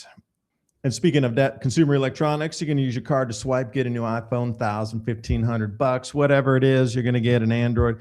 Computers, anything you're going to buy, laptops, you're going to have to hold off on that. There is now a shortage of circuit boards. This is a specific type of high purity polyethylene ether, PPE resin to make these circuit boards. Unfortunately, Saudi Arabia's Jubail Petrochemical Corporation out of business. Part of it was destroyed. They're not back online. And on the bottom, the elephant in the room, all electronics need these electronic printed circuit boards. And I guess all of our eggs are in one basket. 70% of all the PCB resins came from one plant in the world, which is now offline. When I say printed circuit boards, something just like this in an electronic device near you, all the way down to your coffee maker, your hair dryer, everything has these now. Now looking at the key product categories, consumer electronics, smartphones, tablets, smartwatches, television, gaming consoles, cameras. But I highlighted in blue that third one down beyond the computer systems and the laptops, automotive systems, including our farm machinery, engine control units, navigation systems. You're not going to be tilling a 1,000-acre field using your eyes. You're using GPS. If any of these things break, you got a $1 million machine sitting for a $1,000 part. You know, this is what the reality is on the ground here. But the Senate bill introduces support for U.S. printed circuit board manufacturing, reshoring and restoring America's printed circuit board industry. Now, apparently, we in America used to produce 30% of this on the planet. We're all the way down to 4%. Again, that offshoring has costs. We put it all in the hands of one company, basically 70% of the entire world supply in one plant. That's insanity. That was almost a purposeful move to allow that to go offline, knowing in the future, like, why would you put so much reliance in one place that if it was disrupted, then the entire manufacturing industry would be disrupted, unless that was on purpose and that disruption allows other chess pieces to move, including the inflation wave. I'm just gaming this out because it seems nonsensical and just downright imbecilic for you to put the world's production in one facility pretty much. That other 30%, where is that? China? We had that 30% in America and we let it go on purpose. Again, this whole trying to get cheaper labor just ruined the planet pretty much. And it's the roosters are coming home to roost on this one. It is going to hit hard. This disruption, it takes a few months for the supply chain to wiggle out and use everything that's in it. But at the end of this, these printed circuit boards, we're going to watch electronics cascade down. It's not going to be expensive. It's just not going to be available. And the Earth's showing us some signs too. This is a well in El Salitre in Mexico, and it just started geysering out. This is an old water well, get you. Now that's a good view, stay a little bit away, but this person getting this close, you don't know if that's gonna do something out of Yellowstone and go up 100 feet and scald you. That's just super dangerous. Never get that close to an erupting geyser that just starts out of a well like that. Jumping over to Jungar Fort in Rajasthan. We're gonna take you over to the town Bikaner. Supposedly this town is set up in the 1400s, but I would say it's far earlier. And they also have the rat temple there, which I visited way back when I was traveling through Rajasthan. The Kami Mata temple. Now, they really take care of these rats, and they have all these bowls of milk and sweets and everything. You got to go in barefoot, but they're not going to be jumping all over you. They're well fed, and they just are revered. You have to look at the worship into the rats. But I do notice the black and white tiling on there. Interesting, from the 1400s, and another massive dust storm sweeping through. Now this is the second huge dust storm event that we saw. First one is in Xinjiang last week. So what is with the wind pattern from Xinjiang and then all the way down into Rajasthan? It's not a dust storm. It is a mega dust storm. This thing is blowing, part of the desert for 1,000 miles. The same thing with Xinjiang. This was a really intense, rare atmospheric anomaly that was pushing this. I know they get dust storms at times, and this is about as dark as it usually would get. But when you go to this depth in the middle of the day, this on the level of 1 to 10 is like an 11. So I went to Knoll School at the same time to take a look. You can see the small green circle here. I'll draw the arrow for you. That's in Rajasthan. Now, if you go directly north of that over the Himalaya, you're going to come over to what we did in yesterday's video, Xinjiang and the Tarim Basin up there in far west China, getting over into the Stan countries. Little zoomed in for you here, and you look at the jet stream. You can actually see where that jet is getting knocked off. Collision is right in the center, disrupting the jet stream. It's forcing that wind south. This is what's happening across the planet. So more food's being disrupted because the atmospheric flows are being disrupted. So see, there's an anomaly here going on because this El Nino is supposed to be kicking in. I know it's starting to ramp up right now, but a lot of traders focused in on that. It's making all the trade news right now, and the commodities. They look out for this El Nino. So they're already baking in the cake these massive atmospheric disruptions anyway, based on patterns that commodities traders use, and they're really all, like I say, eyes on this one. So if it's a full disruption from Asia over to South America, would there not be a disruption within Asia itself? And that's what we're seeing right now in 2 different areas within a week. So just bringing it to you. Now let's jump off the planet for a minute. A moment of Zen while we watch the sunset from the surface of Mars. I guess there is an atmosphere up there, and here it is at twilight. So theoretically, you could, without freezing, and you could still breathe a little bit, have a cocktail up there. while you're looking at the butterfly nebula with the zeta pinch, electric through our universe, that frequency changes, so does everything else. See, there's more at work here than just we're not getting our petrol or something in the Strait of Hormuz is closed off. There's larger things at play here that are going to be that perfect, I guess, circumstance for disruption of our food this year.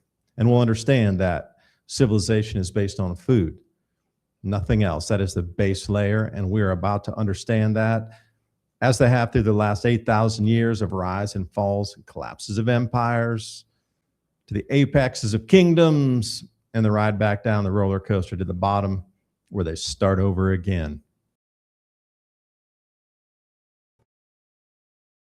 And you know, slow moving governments, they are always behind the 8 ball. They're behind the 8 ball in inflation. They're behind the run up in the fertilizer prices.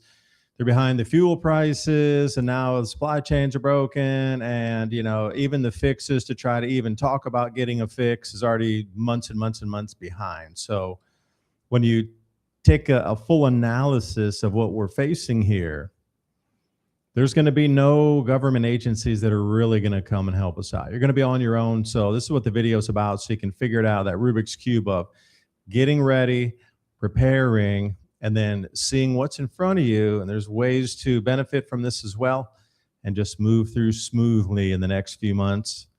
But again, it's all about helping humanity, helping your neighbors, and helping others around you as well. It's not just about you on an island or me, although I'm on an island. El Nino right here. July, August, September is where it starts, right in that center. I've circled it on the bottom for you. Then it progresses, and you can see where the really dark red, that's the most intense, very strong.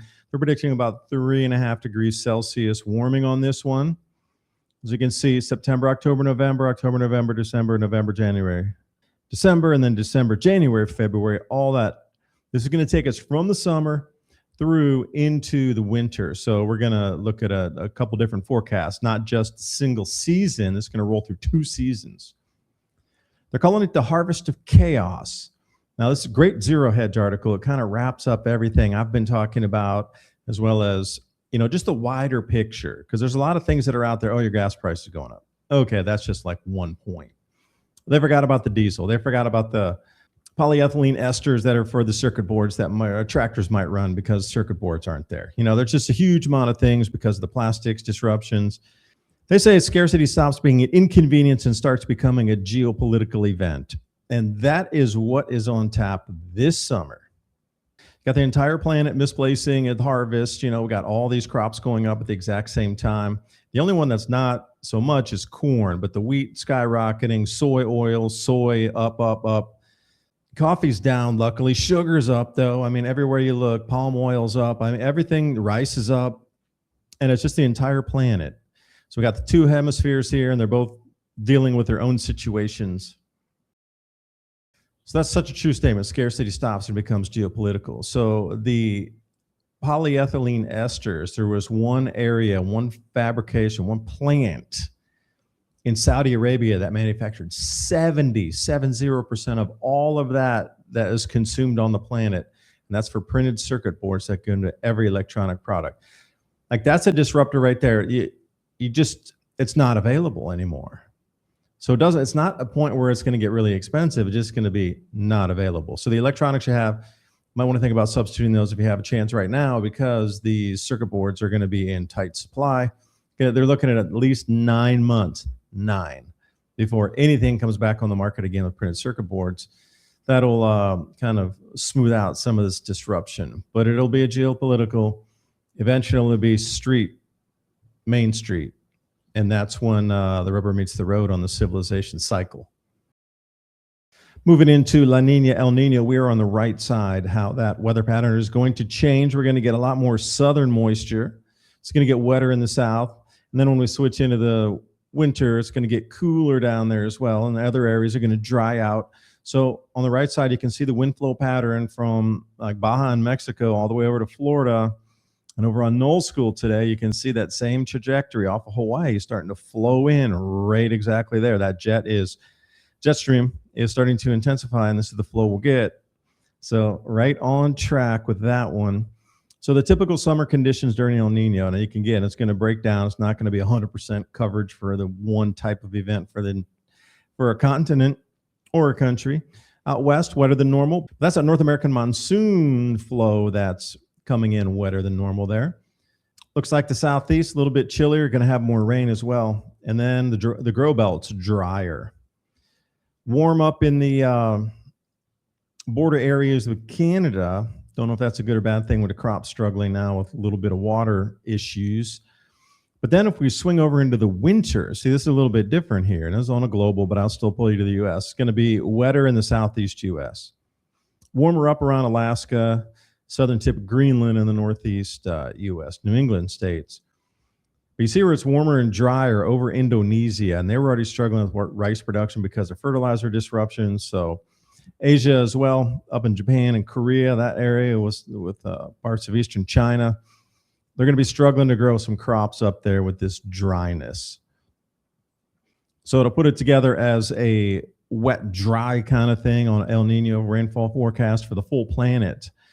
Now, each of these colors is in itself showing you, is it wet or is it dry? Green, wet, brown, dry. But then in there is written where and when it is dry. So if we're in Africa, way over on the west or to the left there, it says July to September. Right in the Sahel, going to be super, super dry. Then if you go up in northern Iran and around that Caspian Sea basin there, it says wet, that big wet spot right there, January to April. So, they're going to get more rainfall, more abundant rainfall. Then if we continue and go all the way over to the right or to the east, we're going to find it's going to be really wet across southern United States. And that's November to April. So again, that's within that El Nino flow, and since this time the Nino is going to be incredible strong, this is just going to be amplified. What do I mean by that? If it's going to be wet, it's going to be super saturated wet. And if it's going to be dry, it's going to be like Dust Bowl condition dry. We're going to get just extreme edge on this thing but that, what I showed you with the Nino forecast, or the Nino forecast, excuse me, that is the newest one from this last week. So there's been some updates in terms of intensity. Forecast out, it's going to be about 3.5 to 3.7 degrees Celsius above the normal, which puts it way in the, haven't seen this kind of thing too often range, except way back in the 1870s. And you have to take a look and see what happened back then. Trade routes really weren't established. So, it's a little bit different animal to try to compare those times to now. But these maps are a good indication on what's going to happen with either rainfall or lack of it. Moving over to the crops next here. Peer-reviewed research. I left a link in the description box for you so you can check this one out. Impacts of El Nino crop yields anomalies. So they go through maize, which is corn, soybean on the top right, bottom left rice, and then bottom right wheat. So red is what you're looking at. Red is fully disrupted. And I see a lot of red in the corn in America now. Knee-high by the 4th of July. We still got another whole month before they really come in with some crop tours. Everybody's all hopeful right now, but you saw what happened to wheat, bringing us to 70 years. Wow, it's actually the crop tours now are showing we're getting toward 1919 lows. So what's happening in the fields with real eyeballs on it compared to a forecast, something different. Soybeans, looks like India is going to get ripped to shreds on that one. Rice, not too bad actually, except out in Western Asia and Central Africa there, over on the East Coast. And then a wheat, it's going to be a hit or miss, but Australia lost a lot of wheat already. America's losing a tremendous amount of wheat. Europe down, Ukraine's still offline, so wheat's going to have a problem in itself. So this is the forecast for you here. You can stop this, screen grab it, but the history of civilization is at the base layer, the bottom, the history of food security or lack thereof. There's a correlation. See the rise and fall of empires and nations. This is from Martin Armstrong here. Those peaks were maximum food production for that society at the time. Those troughs is when their food production got cut in some way, whether it was natural or whether it was an invasion or whatever, their food production declined. And we can see ebb and flow, up and down, up and down. That is the norm, not the exception. We are just at the internet age, way at the right. We're just now It's just another one. And that's all. There's something more going on here that causes this disruption. So within that list itself, we can find smaller empires and dynasties, etc., that collapse. My favorite is the Hittites. That's in Jordan as present. We got the Egyptians or the Hittites over there in Jordan. 1600 BC, so we're going back 3,600 years. Actually, the Hittite Empire is around 5,000 to say 3,500 prior. Now, then you got the Assyrians in there, Achaemedes, and then we got the Romans, which are the new ones. And you're like, oh, the Romans, yeah, they collapsed. Well, we go over to China and we find an enormous amount of relics and remnants of past dynasty, Shang dynasty for you here. 1600 BC, they were very ornamental in their representations of things. Definitely want to do an art venue there and see what they're all about. History comes, history goes. The norm is the collapse of the food production. So we are in the exception for these last couple hundred years, specifically the last 60. Green Revolution really pushed us forward out of maybe this matrix here, this construct, not sure, but it seems like with supply chains being busted up and non-deliveries of the things, we need to let that and make that green revolution move, like fertilizers and fuels and insecticides, herbicides, all that kind of thing that we need in today's modern agriculture. Just not happening. And then what about the packing plastics like polypropylene woven bags for the rice sacks or grain sacks? That's in short supply as well. So we can't even pack the feed or the grains once we get it to put it on some sort of transport to get it to where it goes. Like our supply chains are the Achilles heel because it was all just in time, but now it's not in time at all. It's just not coming. So everything that was built off of that is just, we're going to rewind the clock. So brace for impact on this one. It's here. And, like I said, the inflation wave will really start to hit somewhere around, most forecasters in the U.S. say in the U.S. specific, July is when you're going to see it. The rest of the world's going to start hitting it in early June. We'll see. So what I mean by that is the price increases since the start of the Iran war. Palm oil, yeah, that's a major oil here in Asia to use. And then we go down to Brent crude. Okay, that's dropped a lot even since the last few days. But then we got the diesel gasoline, that sort of thing. And we got the sulfur, which is used for fertilizer production at the very bottom. Natural gas is up. And everywhere you look, all these feedstocks for what we need for the green revolution to give us more food are up and up, which means our food's going up in price. Then off of AgWeb, like I said, late to the party. Federal Trade Commission, the FTC, launches formal investigation into fertilizer industries. You are so late. Why even bother? So they're going to be investigating at least 18 states where the monopoly of fertilizer vendors, for the best term, has, the raised prices. And now they have to, look at the bottom there. Federal government's beginning to take farmer concerns seriously. That was months ago when they were already complaining. It's been 2 months into this. If you were really going to do something, FTC should have been on it months ago. But then where does it come to Main Street? Right here. Follow that red line down to the consumer sentiment. All-time low as the stock market. They call this K, but, looks more like a Charlie Foxtrot to me. So now we got the farmers that are complaining, and we got Main Street complaining. And they're just finally starting to maybe open an investigation. Slow the things work anyway. Oh yeah, we'll subpoena somebody in 2 more months. 2 more months. We're already getting at the edge of the scared season, because once they get the crop tours done here and real eyeballs from humans go out and look at those fields, you're going to watch things that you never thought were possible in the commodities market. Record high near record high, very possible. A lot of people are going to show on the wheat side eclipsing that. So we'll just see how it works out here. But what happens when people start demanding the same thing the farmers do? Then we start to repeat history, is what happens. But with all good things, check this out. This island in Indonesia near Sumbawa Island, ingenuity is the name of the day here. Look what little they had to work with and what has evolved out of that. If we cannot follow this same model of using what we have and building and innovating on top of, then we have no business even being here in the societal realm of a timeline. In Indo, if they can get this done, look, I'm just fascinated and just like in awe of what I am looking at here on the reef. They have restored my faith in humanity by seeing this. Truly, I'm just like, wow. If you have this little to work with and you get that much max production where that many people can live there, that's a sustainable model we need to go to. But really, look at that Indo model. We can do it. We definitely can do it. It's just about how do we work together to do it, because that's one thing on the island. If you notice, they're a community working together, or else that would never work.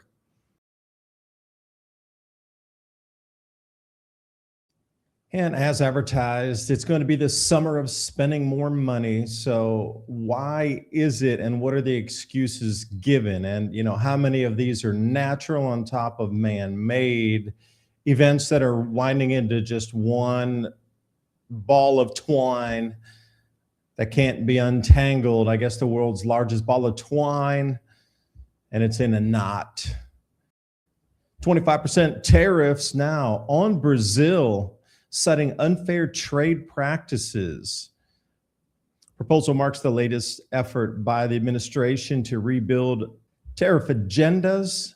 So coffee was going down in price anyway, but the 25% increase in tariff is going to bring it way back up into the record pricing again, although the global market price is decreasing. Same with orange juice. I didn't know this. Brazilian orange juice monopoly. Nobody hedged on 7 of every 10 glasses of orange juice consumed anywhere on the earth were made in Brazil. We had an atrocious citrus crop in the United States over the last 3 years. So this 7 out of 10, and we're going to pay more for it. So even if these simple things of orange juice, which you consider made in America, are not really. So the tariffs are going to hit the OJ and the coffee. Get ready for that. Chocolate as well, even though chocolate prices crashed. And when I say crash, like some 50%, we have the new tariffs for chocolate and cocoa coming in, which will keep that price elevated, even though global market prices are way down.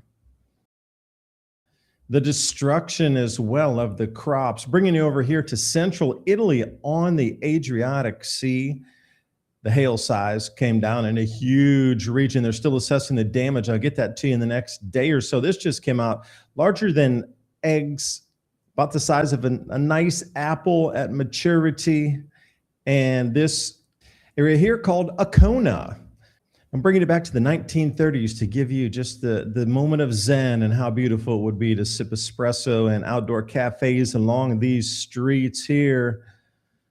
Also, aerial view of something built into the harbor, middle 1800s, that wasn't there in the late 1500s. View for you looking out over the sea. That star formation there was an add-on, and I'll show you what I mean. If we look at Ancona here, you'll see that to the right or to the east, we have this star formation, pentagon for the best. It looks like the Pentagon from the US actually, in the harbor with a seawall around it. And if you look at the very southern position, you can see another point sticking off there, very much like the defensive star force that we see around the world. And again, it appears here, this is 1891. The previous map was 1869. And I will take you further back in time. 1582, it's not there. So the construction of that particular fortification in the harbor occurred between late 1500s and early to mid 1800s. So you have that 200-year window there that could have been constructed, it doesn't show, and then boom, it's in the maps continuously. So it was built. So those fortifications, star fort formations seem to have that building period between the 16 and 1800s. It's a way for commerce to continue. You got to fortify along the Adriatic Sea. A bunch of bandits around and around that time. Venice was a thing as well, trying to protect trade. The earliest of navies protecting trade, and a spawning of that through time. Let's move to the Council on Foreign Relations, CFR, for those of you that know it by that name. And when they come out and give a large, huge announcement, full page for this, the clock is ticking, fertilizer, food, and the fragility of global agriculture, we need to take a look and pay attention. A lot of top leaders are in these think tanks and associated groups inside the CFR. They're saying the Middle East Strait of Hormuz is disrupting things involved in global food security. And I'll bring you further into the paragraph. Now, there's actually two. The first paragraph talks about spring planting and then the option to reduce fertilizer use as one possible thing. But then they very clearly talk about reducing yields when you reduce fertilizer application. And then the third paragraph, highlighted in blue, you have another choice. You could shift to crops that use less fertilizer because there's not enough fertilizer. So some of the most powerful people in the world in business are signaling to you fertilizer disruption. Farmers had two choices. Now we need to see which road they chose to walk down and how that will affect the total of global yields is basically the article. So brace for impact is what they're telling you in terms of availability and in terms of how expensive this is going to drive everything that you buy, everything. Now, also, we need to add in another layer of the new world screwworm confirmed in Texas. I got you on the map here. The most recent detection, that dark blue circle just over the border in Texas. But here, this is infested zone number 1 in Texas. It's almost like World War Z that they're showing you on the map. These sectors is what we need to get ready for. And basically, they're telling you all things meat are going to be, well, not there any longer. The herds in Texas will be quarantined. Secretary Brooke Rollins from the USDA putting this tweet out for us here. Detection of a new world screwworm, NWS, in a 3-week-old calf. Zavala County, Texas. They're taking immediate action to eradicate. Yeah, that's the number one word there, eradicate, meaning get rid of the cattle. So that's another layer that we're starting to see. Is we got the fertilizer, we got the tariffs, we got the screwworms going to reduce beef. Now the cherry on top, although there is some good news with the Super El Nino forecasts. They've come down a sliver. Let's dive into it, showing you already off Coral Reef Watch here. Follow the red line. The anomaly is going up into the definition of an El Nino. Once it crossed 1.0 Celsius, that takes us into El Nino territory. We're definitely there. The beginning of it is here. So from now on, you're just going to start hearing about this more and more. But I wanted to bring you to the different forecast models here and the different runs. So this was done back in March, and you can see the different models there with the green, with the red, with the purple. And they're bringing us way above 3 degrees Celsius to 3.2 or something like that, which is way above the 1877, which everybody talks about. 4% of global agriculture was wiped out. Okay, we're way above 4% with the fertilizer debacle anyway. So if there is any correlation or overlap in history, we're looking at +4 on that, on the declines. But then we come to the newest model run, which they just did here from the 16th to the 25th of May, which brings us up a couple months from the older run. So the closer you get in on the real event happening, the better the data gets. So you can notice that nothing's really stretching above the 3.0 on the ensemble means. And that's kind of what we want to look at. Yeah, you could have an outlier that says 100 degrees Celsius, but nobody's going to take that serious. You want to stay where the averages are on these models and follow that dotted black line, and it barely touches 3 degrees Celsius, where you saw previously they were up at 3.2, stretching into 3.3 on some of the more well-known modelings. But whatever way you look at it, now we need to flip into how does this El Nino affect weather patterns, precipitation or drought, and how does that onset and what's the intensity? Been doing a bunch of information, throwing that up into Patreon as well as Subscribestar, and I'll bring it to you tomorrow on what to expect temperature-wise running through the rest of the year. But you can see all signals are out for you now, all of them. It is 100% pointing to one direction and one message only. Food's going to get more expensive.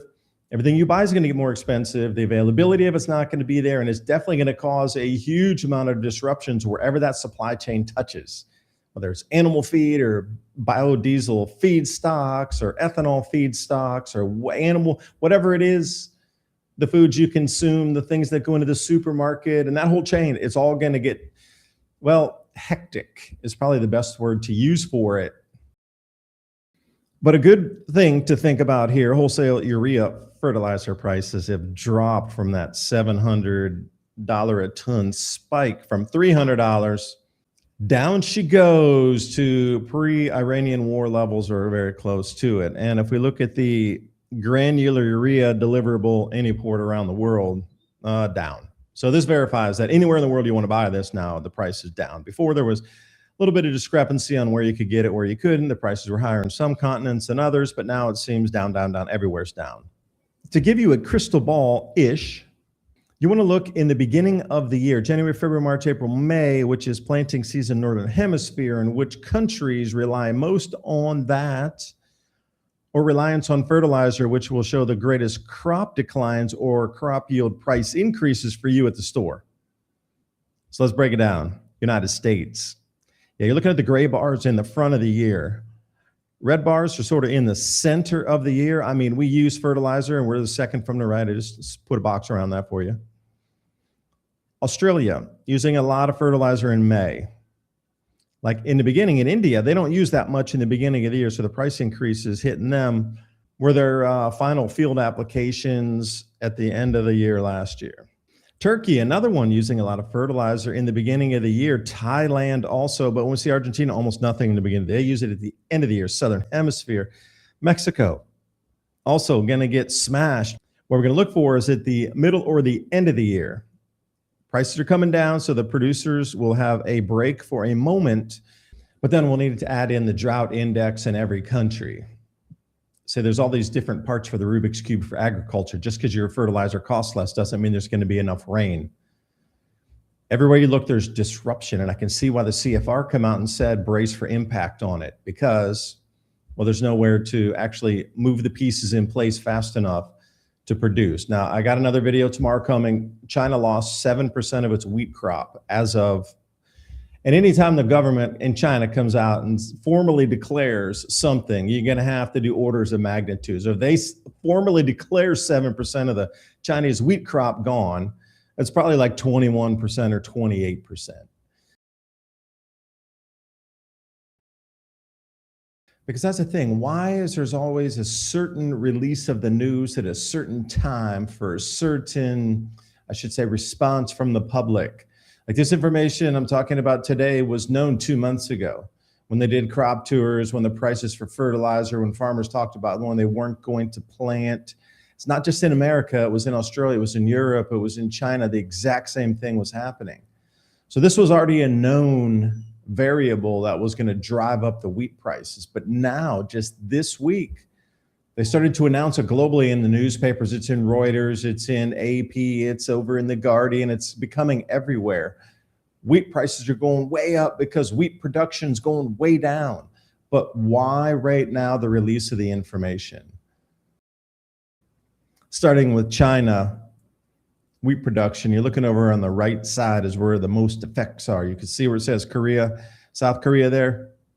That whole area, Heilongjiang, and then you got Hubei up in there. There's major wheat producers. China's a gigantic producer. So we're gonna focus in on this area on the planet.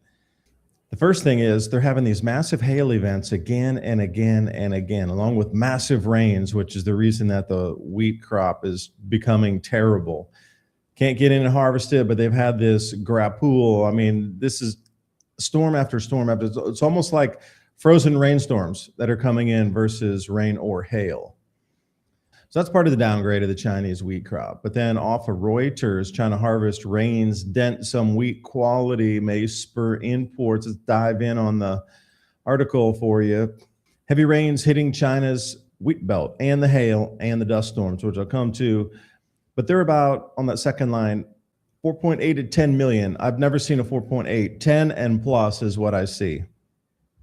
They're saying at the minimum 7% of all of Chinese productions either wiped out, unharvestable, or pushed back into the animal feed or feedstocks for ethanol, that sort of thing.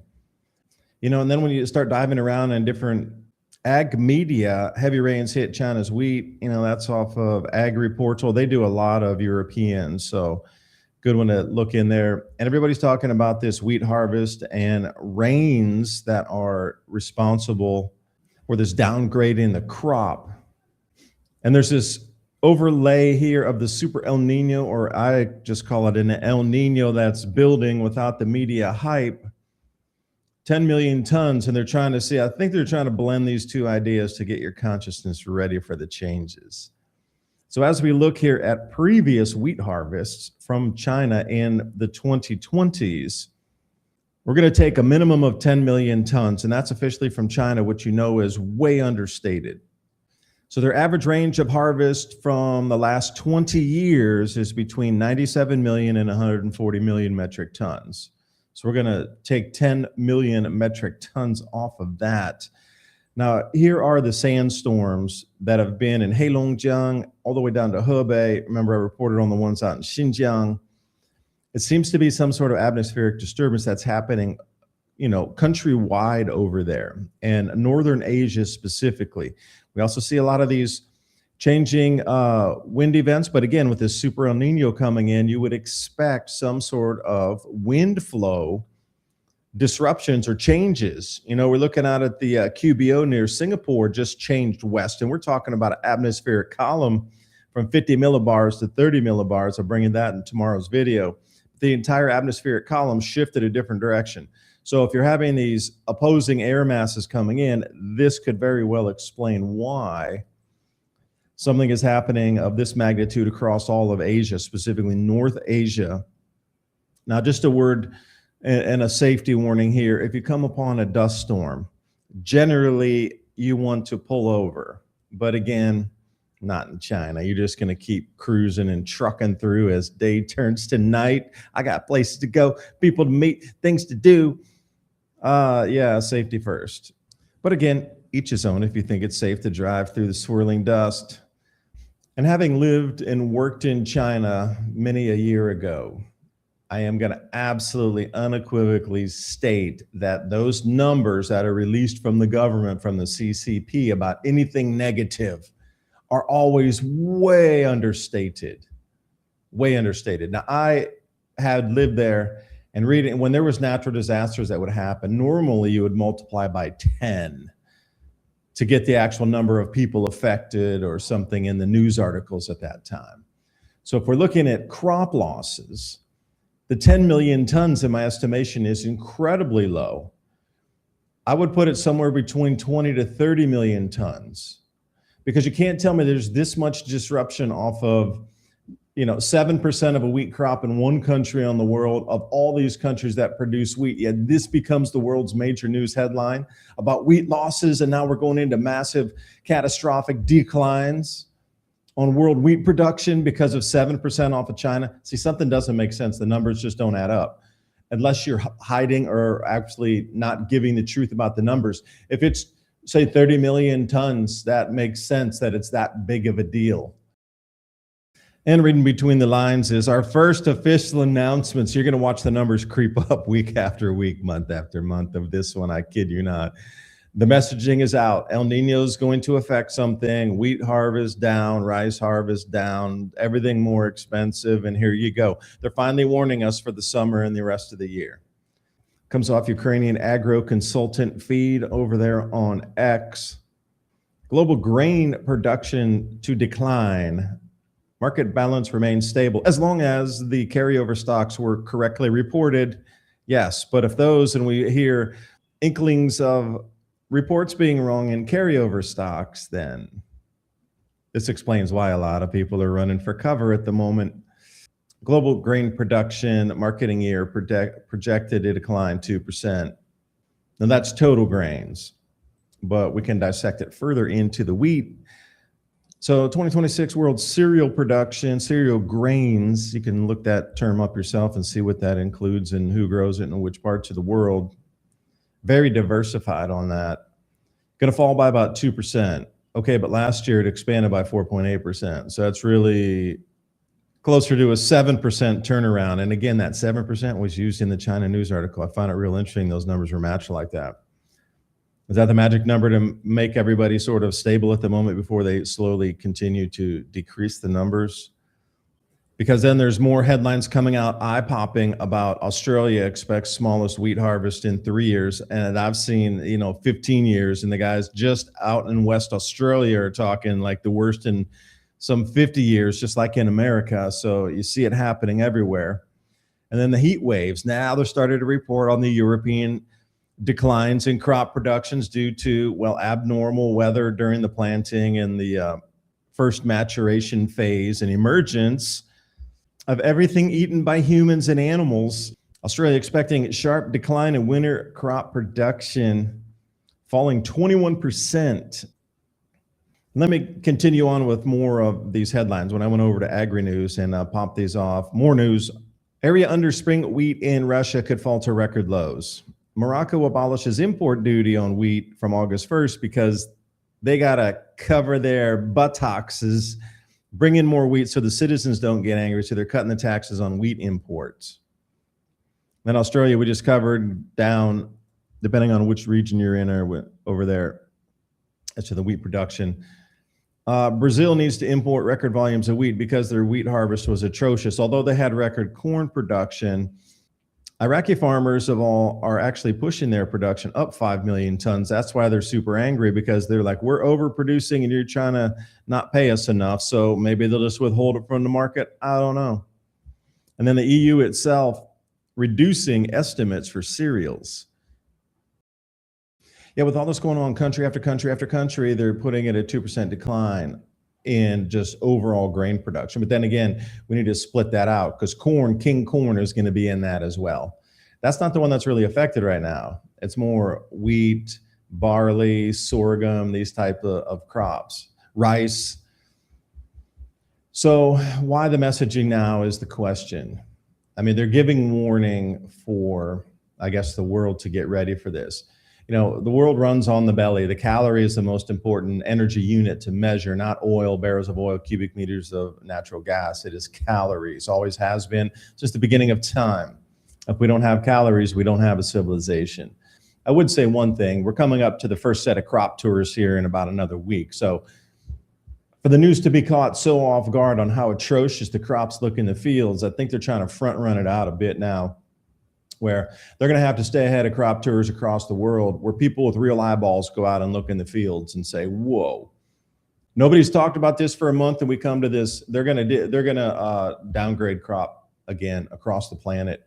Once people really get out there and see what's happening, you're telling me all these places, record low planting, drought over here, drought over there, like seeds, fertilizer, the farmers couldn't afford it. They couldn't put things in the ground. They can't get the fertilizer. Yields aren't going to be that good because we don't have enough fertilizer. And they're telling you it's just going to be a little smidgen down. Come on. You always know how it works. They first put out a number and then it slowly works its way down. Am I correct? This is the same playbook run for 1,000 years. Ancient Rome used the same thing in their media, I'm sure, too. This time, this is a collapse of ancient Rome with Wi-Fi. Ag Economist Monthly Monitor bringing us this one here.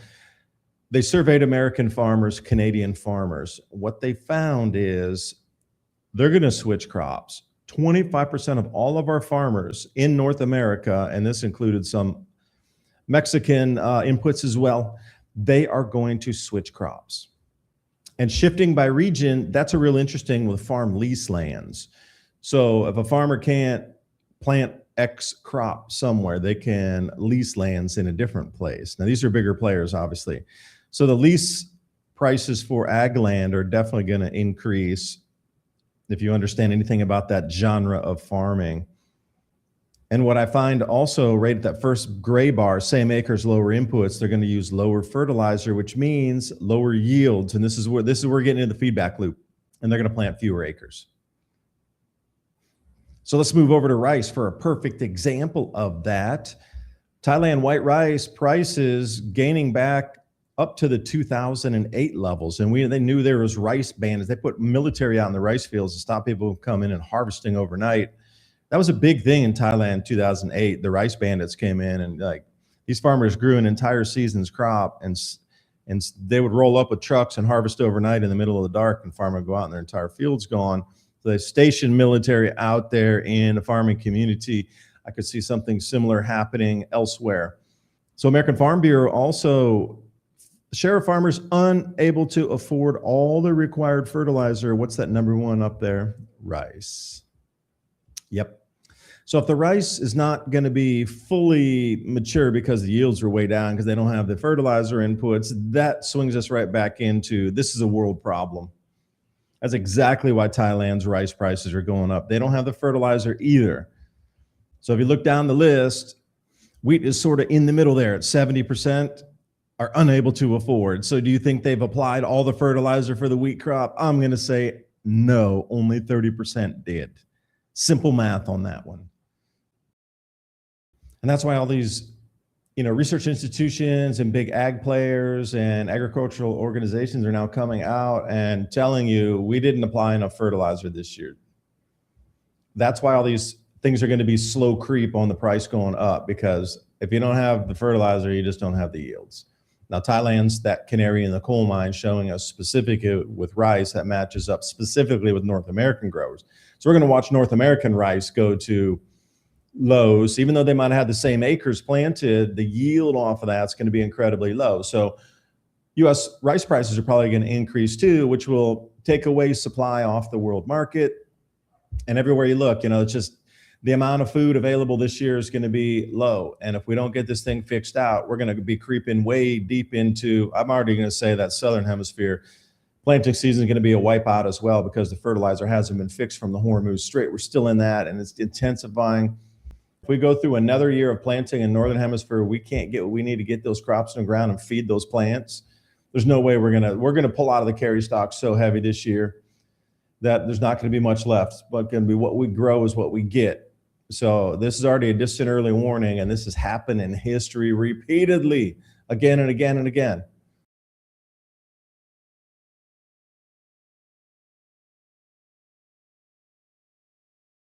Because it is always about the food. The most important energy unit on the planet is the calorie. It's not a barrel of oil or a cubic meter of natural gas.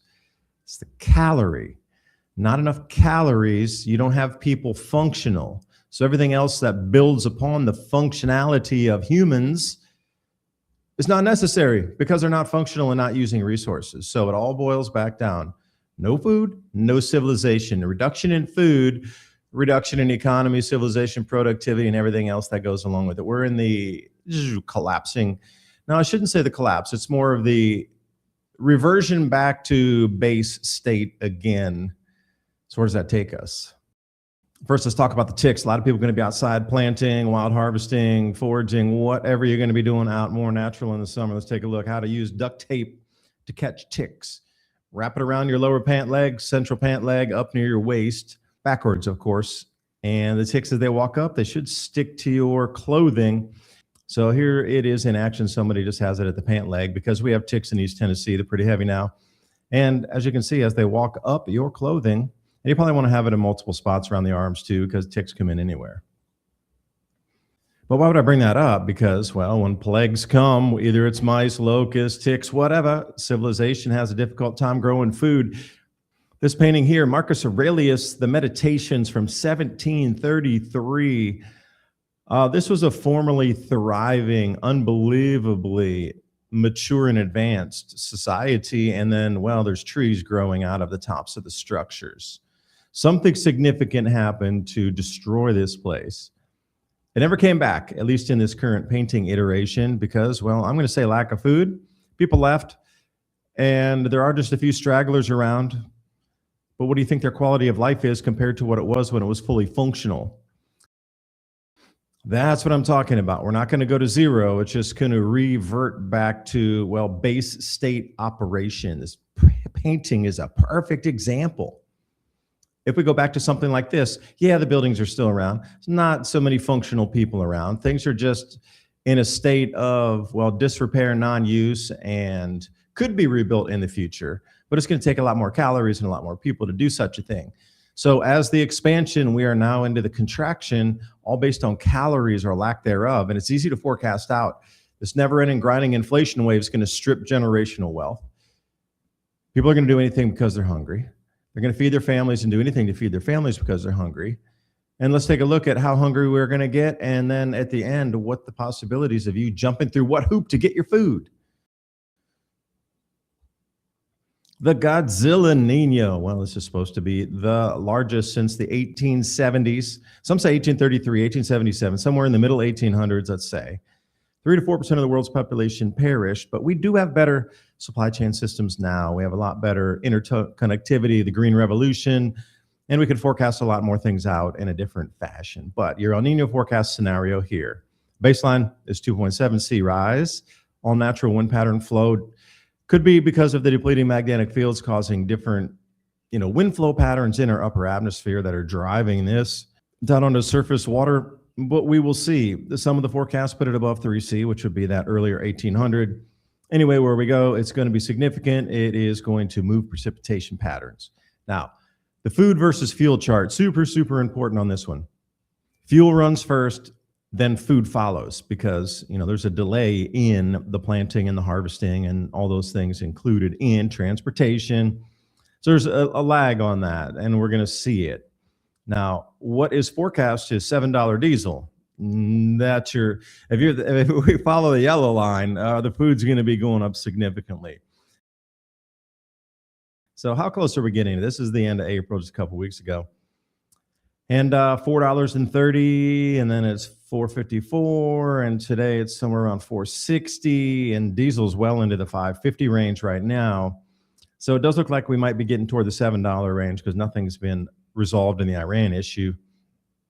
Strait of Hormuz still remains closed. Now, this was an interesting one from the USDA here, the crop production costs. Now, highlighted in the yellow marker, fuel costs per liter, now $1.20 a liter. Remember, we're about 4 liters. Let's round it off, 4 liters per gallon, which brings us close to $5 with that. Now, if we go to $7, this is going to jump to about $1.75 a liter. And if you can see it, $1.20 a liter, the cost there, this is going to be approaching $40 to $42 per acre, which is a 25% increase in input costs for the wheat, which is scarce now, the hard red winter wheat, the spring wheat. These are all the things that are struggling. And if we look at corn, sort of centered down in the middle there, $43.99. That's going to go $55 to plant an acre of corn. So all your food costs are going to rise up at least 25% because it's just going to cost them that much more to get it in the field. So this is a very important chart to watch. And the leader measurements for our Canadian brethren. Spring wheat areas in drought. Looks like most of it. So again, we have the drought conditions and we also have the fertilizer shortages. So those two to go in together is just, well, summed up in this chart here. Far left, 1972, far right. Currently, we are at those levels. So that's why they're calling, 50-year lows in wheat production at the moment. And a different way to look at it, this is all of the different types of wheat together here. We got the hard red winter, got the soft, got the white, and then at the top, the others like the spring wheat, durum wheat. But you can see that even going back to 1986, we were at the lowest for anything in this period. So it doesn't matter how you want to mix and match this combination thereof together, but anything that wheat products are going to get more expensive. I'll come to the glyphosate in a minute here. Wheat production year-on-year change, second biggest drop in history this year, and we need to march way back into the 1970s. And the area that's going to be hit next, this is the crystal ball for it. This is absolutely going to go to corn next because the fertilizer, as well as the cost increases for planting, corn's next. Now, it's not as great of a drop with the area acreage planted as it was in 2021. But why are they pulling back so heavily on planting corn? Well, it takes so much fertilizer. And so that's what I'm talking about, that layer cake. Now, you could have a layer cake within the layer cake. So if we take out the vanilla layer, for an example, and that's just ag input costs, your diesel's gone up, the fertilizer's gone up. The herbicides to kill any competition weeds, that's gone up or not available. We got the insecticides. So if we have any grasshopper plagues, locust plagues, whatever, there's a huge amount of insects this year going to eat fine because we don't have the insecticides for them either. Different herbicides, insecticides, what else about fungicides? So if something's really wet and moldy, it'll knock the mold down on your plants and you can get it to market. All thin, everything more expensive. 30% of all of what I just mentioned coming out of the Middle East is disrupted. So 30% of the world's insecticides and 30% of the world's herbicides are offline. All based on food costs. This is going to ripple through every household across the planet. Some people spend more on food, but just get ready for this. If there's anything that you can see clearly in front of you, it is the food price rises that are going to rip through. Everything's going to just cost substantially more, and some of the choices you're used to just aren't going to be there anymore. So you have to plan for this right now. Because if we look at the agricultural commodities on that baseline, that yellow, we have broken out of that. And this is an older chart, even from just a month ago or so, 428, at the end of April. This has definitely gone up since then. Now, if we jump over to the UK and over to Europe as well, wheat prices topping 200 pounds a ton. That's the highest seen in 14 months. And again, I get some British charts for you in the next video. But in addition to this, let me just throw a number out here for you. Australia is down 17%, Argentina down 25%, and Canada down 12%. This is all for their forecast of wheat production. So everywhere on the planet is pretty much down on wheat, going to cost a lot more. So the chart that started it all went limit up. They closed the markets, spiked and went to around 655, and then it jumped the very next day to 730. They closed the markets again, like 2 limit up days in a row on wheat after this information came out. And again, corn price history, they know for sure, follow the yellow line, follow the yellow brick road into, well, you're going to pay higher prices for corn. So it's not just about, hey, my corn on the cob is going to cost me more this summer.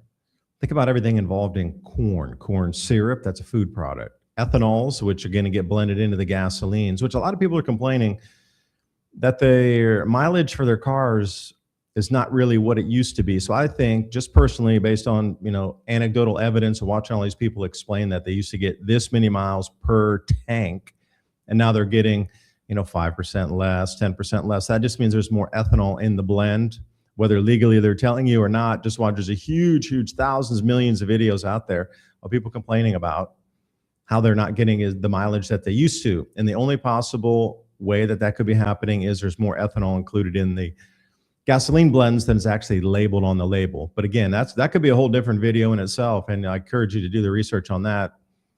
And the animal feed is the next big one. So anything that's on that animal feed supply chain, it doesn't matter if it's chicken for the eggs or if it's pork or if it's cattle. That's why our cattle herds are so low these days. Nobody can afford to keep them. The water's expensive, the feed's expensive. Cattle herds are something like at 70-year lows as well. So everywhere you look, even the beef prices, the chicken price, the egg price, that's all going to go up in addition to all the planted crops. So you can see we have this perfect storm of agriculture happening right now. So you're going to have to prepare for that. But whatever way you're going to slice this up, no pun intended on the bread there, we're looking at higher prices through the rest of the year and well into next year. Like, this is not going to resolve itself. This is going to be the first of a multi-year crop struggle, is the best term to put it. Not going to go to zero. It's just going to be that, if you got, say, 25 to 35% reduction in global crop yields on the grains, well, that's going to make the price go up anyway, just because supply and demand. But then to grow it is going to cost substantially more. 50% more than the regular input costs. Again, that's going to get passed on. So it's not just that there's not going to be as much of it for sale out in the open market. It just, when it does get there finally, it's going to cost way more to get it to the market. And once it gets there, then the prices can, be pushed in to go even higher. This perfect opportunity for a lot of people on that supply chain side to, make their bank, as everybody takes a little more cut, and because it's scarcer, they can take a larger cut, and eventually the government will have to step in. And with all these things you're gouging, they're not going to be able to point to themselves and say, hey, we could have warned you and gotten everybody on at least family gardens a couple years ago when we saw this coming in like 2021, 22. There should have been, when everybody was at home during those COVID years, there should have been a massive government program to get everybody growing their own food, because they were all at home having time to grow. And even if you didn't have your own yard, you could have shared with a neighbor and gotten a little community family unit gardens together. Okay, 4 families share one person's backyard, do a half acre or something.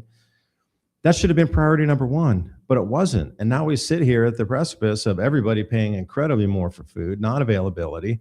And we're even more behind on resilience than we should have been. It's a travesty. But again, nobody will take responsibility. It was them. It was last administration. It was this. It was that. There was a swamp gas over there, and the sky turned blue, and a meteor flew through, and it was a UFO kind of thing. One of those. It wasn't us. So you're on your own on this. If you haven't gotten the signaling already, you are not being prepared, or else you would have been during the last couple of years. Signaling's still not even here yet that you need to get your gardens ready. And that's still on the news. You don't see that. You think they'd be putting out free gardening plans on the front pages of newspapers everywhere, but they're not doing that. If you need to move and you're on foot, how to measure remaining daylight with your hand. Now you need to look at the horizon, and each of your fingers represents a quarter of an hour or 15 minutes. So what you see in that center there is a full hour of time. If you put those together at the bottom, that's an hour and a half. And if you extend your other two fingers, you can get a full 2 hours and a good gauge of how much light you have left if you're moving from point A to point B. And if you think it'll get dark before then, you just safety first. 1 if by land, 2 if by sea. Well, this time it's the warning for the bipedal robots stretching in the morning. But as a couple pints of oil / coffee get into the circuitry, whoa, getting ready to put it on. Now, wait a second, is that a robot riding a bicycle? This is the advances we're talking about here. If you can't see, we are definitely at a reset period. This is just to the point where technology used to be released 1 year at a time, where you'd have a little advancement incrementally, like, wow, it's a new phone. Oh, the pixelation's better. Wow, the microphone's better.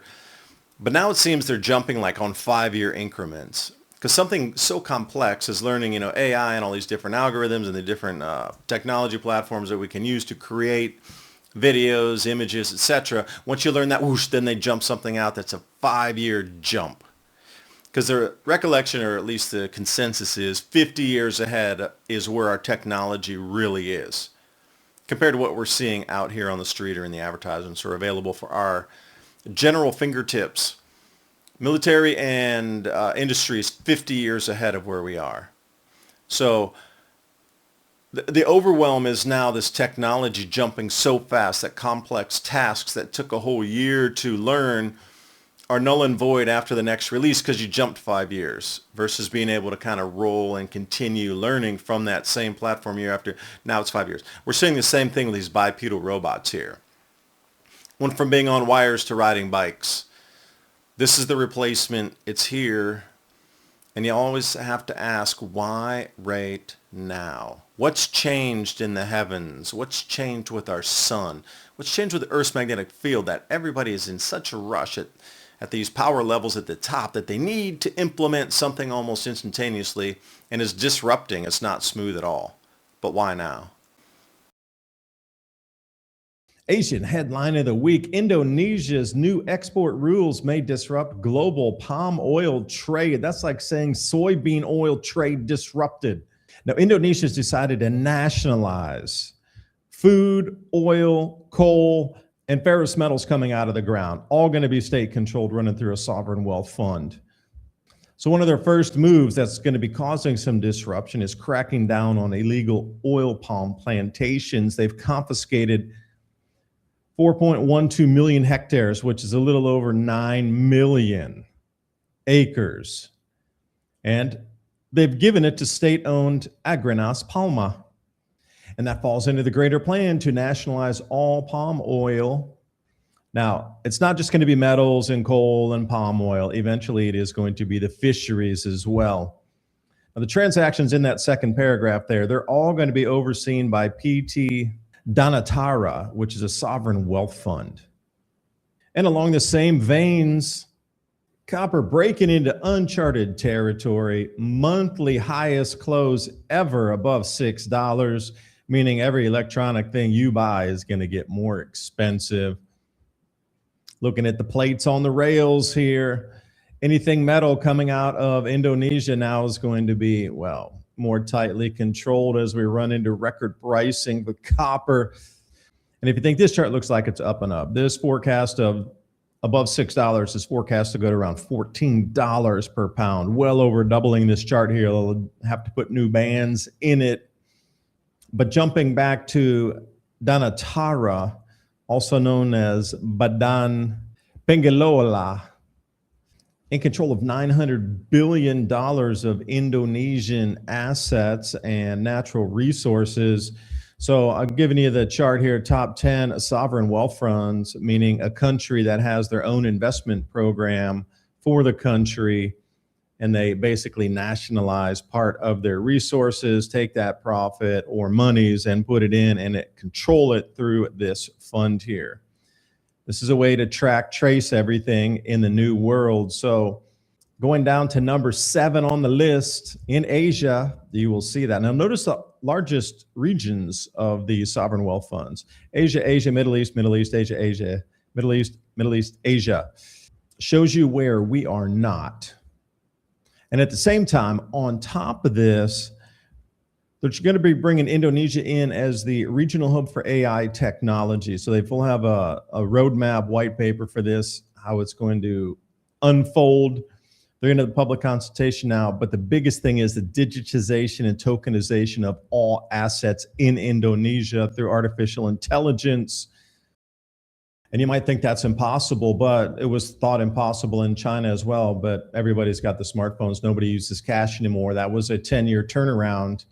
It's starting in Indonesia, but the big takeaway from all this is what you consider an economy. I know Indonesia is a behemoth, but once you get outside, like Jakarta, and you get outside Java Island and Sumatra, once you get out of the outlying islands, it's considered really remote. And you're just thinking, how are they going to consolidate everything? Well, digital IDs, tokenization of all assets, and they're going to be running in competition with Singapore as the AI consolidated leader. So as I was reading, and it makes sense to me, the first step to be able to tokenize all assets in a nation is to get them under one umbrella so that tokenization can take place under one roof, basically. So the bigs are coming in now. They're taking over coal, oil, all the metals mined in the country, and then the biggest agricultural exports. Fisheries are going to fall under this. That was the plan, but that's not until 2027 when different fisheries come in under that. So once they can issue digital IDs, digital tokens, and give value that can be moved around markets in the world of ownership of this, this is the new play. So when you see a nation coming in under a sovereign wealth fund, that's the first step to be able to bring it under the digital system. And Indonesia is the leader here. So if you look around in Asia, they got Malaysia and Singapore right now as this southern area hubs coming up. So Thailand's trying to catch up with that, and you start to see across all of Asia, the big thing is they are consolidating everything under digital tokenization for all foodstuffs. That's a thing with the IDs and the food and the resources. So we're looking in real time at how this whole world system of a one world system of trade is coming to some of the areas that you thought it would be impossible to come to. You know, Europe and America are first, obviously. It's going to be so easy to roll it out there. Here is a nigh impossible becoming possible. So this is the last edge of the world that they're going to rein in first. And once it's done, it's going to go full speed around the rest of the planet. Which is why you can see Indonesia wants to nationalize their coal. Coal consumption, this 2024 year or so back, China, India, Indonesia, and the exports to the rest of the world. We're talking about billions of tons. This is a major driver for economies because across Asia, they're starting to understand that this whole solar panel in the desert thing only works in really stable conditions. This is Gujarat in India. When your solar panels are destroyed by hailstorms in deserts, you got to look for option B. Here we go. India agri traders, speaking of option B, canceling soybean meal contracts and looking for other imports from what? Scratch the record, Africa? Shocking. I had to dive into the story. So India canceled soybean contracts from the United States and Brazil and Canada because it got too expensive. So they cut 25,000 tons order coming out of, let's say, North America, South America, and they're moving over to Africa to fill in that gap. Because in that second paragraph, the local soybean prices jumped 41% in 1 month. And you think inflation's not coming to the rest of the world? This is a distant early warning for all of us here. Nations are starting to switch out now and starting to control their food resources because it's going to get so incredible tight. And a little bit further into the article, India permits only non-genetically modified soybeans. So in Africa, there's only a handful of producers coming out of Benin, Niger, Togo, and Nigeria. And I'm like, well, let's dive into the world of soybeans in Africa. South Africa, the largest producer, but they're mainly GM crops. So that's not happening. But diesel's approaching $10 a gallon across Southern Africa. We'll see how that goes with how much they can produce. Then we got Nigeria, the second, Benin, number 4, and way at the bottom, we got Togo. So these are the places that India is going to substitute out. So you can see the gargantuan rises in price. And as soon as that happens, well, they cancel the orders coming from our nation. So it's going to be like this. As soon as anybody gets priced out, they're just going to cancel orders. It's like being in the middle of an Uber ride and then canceling your ride or something, So this will be the new standard across the planet. As soon as anything rises in price, they're just going to cancel the orders.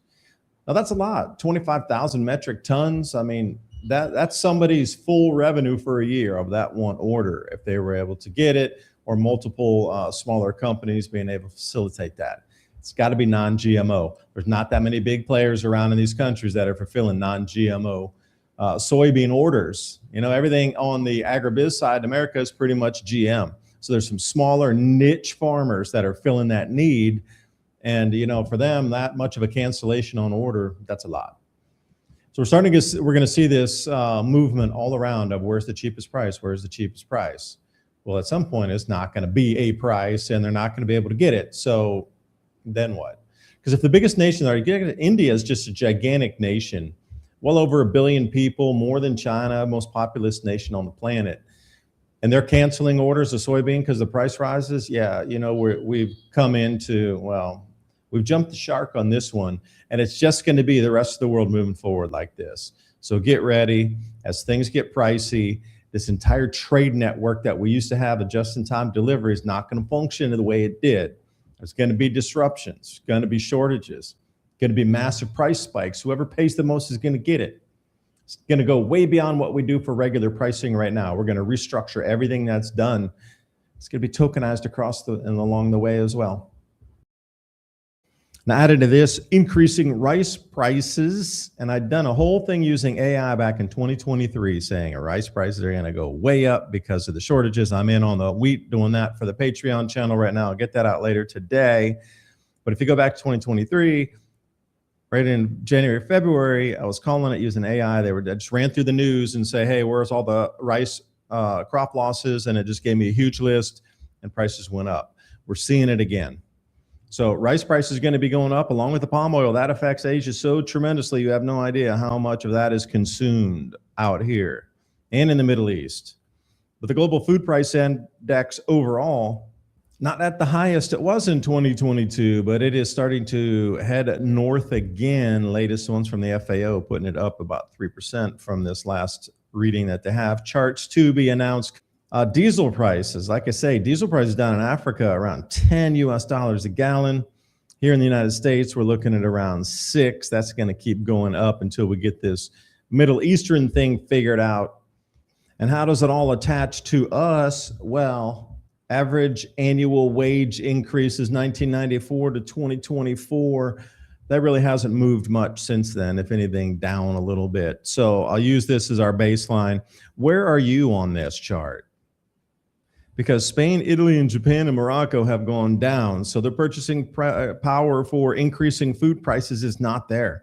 You can almost look at this and see where some social problems and social unrest will start first based on, oh, wait a minute, we're already seeing it in Japan. We're already seeing it in Italy. We're already seeing it in Spain. It's across the headlines every day. I'm really saying these are related because if people can't buy and afford things, they take it out in different ways. And the outlier, Poland, way up there, 225% increase. See, that nation is going to be a little more stable because they can ride with the inflation wave that's coming. Any of those nations that are in that 100% to the 125%, those first two marks on the chart there, they're going to be struggling because the food costs more, but they're not getting more in their wages. And that's the whole thing. These prices are going to keep going up. The more I do the research, the more it scares me to look at how this is going to affect the world, and people just aren't ready. I mean, how do you get extra money if you're locked in on a wage salary that's static? It's at a certain point. It only has so much in the cup. But the prices are going to keep running away for foods. That cup needs to fill. You need to get a bigger cup. And a lot of people aren't able to do that. So how are governments going to respond? So that's the whole thing. And then if they print more money, then it just drives more inflation, which drives the prices higher, which you get into that feedback loop. And we are starting to get there now with these nations starting to nationalize resources. That's already the first thing. Every time something goes wrong, then the government wants to control everything. It's the private traders that cause the problem. We're going to take over now. And usually, you've seen through history that doesn't work out well. And now we got the inflation, switching crops everywhere. Oh, let's go to this nation. Let's go to that nation. Let's go to this nation. Let's go to that nation. Well, that's not going to work very long. There's going to be too much disruption. And see, it's been like that through history. When resources dry up to the point you can't afford it, can't get it, can't buy it, can't produce it, people just move. They used to pack up the wagons, pack up the oxen, and move to a different place. Now, why would it be any different this time around? Is our world that special now that people won't flee when there's no food available because their country couldn't grow it due to changing weather patterns, onset of the El Nino, different magnetic field shifts that are changing jet streams, and now we got energy disruptions and fertilizer disruptions? What's going to happen with these people? They're just going to leave. Where are they going to go? And they're going to disrupt everything before they go. So let's take a look how this is going to move through the rest of the year and into next year, 2027. Starting off with a possible super El Nino, although they keep telling you as biblical fact it is happening.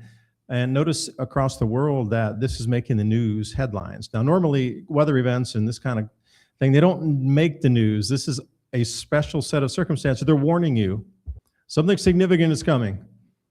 And it's all based on the fertilizer disruptions, energy disruptions. And here now we got all this super El Nino.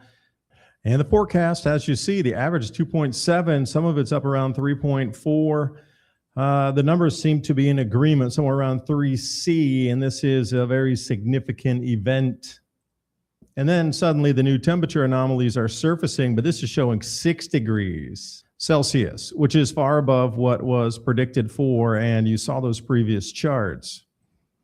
And going back not even a month earlier, you can see it was only 4 degrees Celsius, which was already pretty much at the top of the range, and then it jumped from 4 to 6. So in linear time, as this thing intensifies, where does it take us?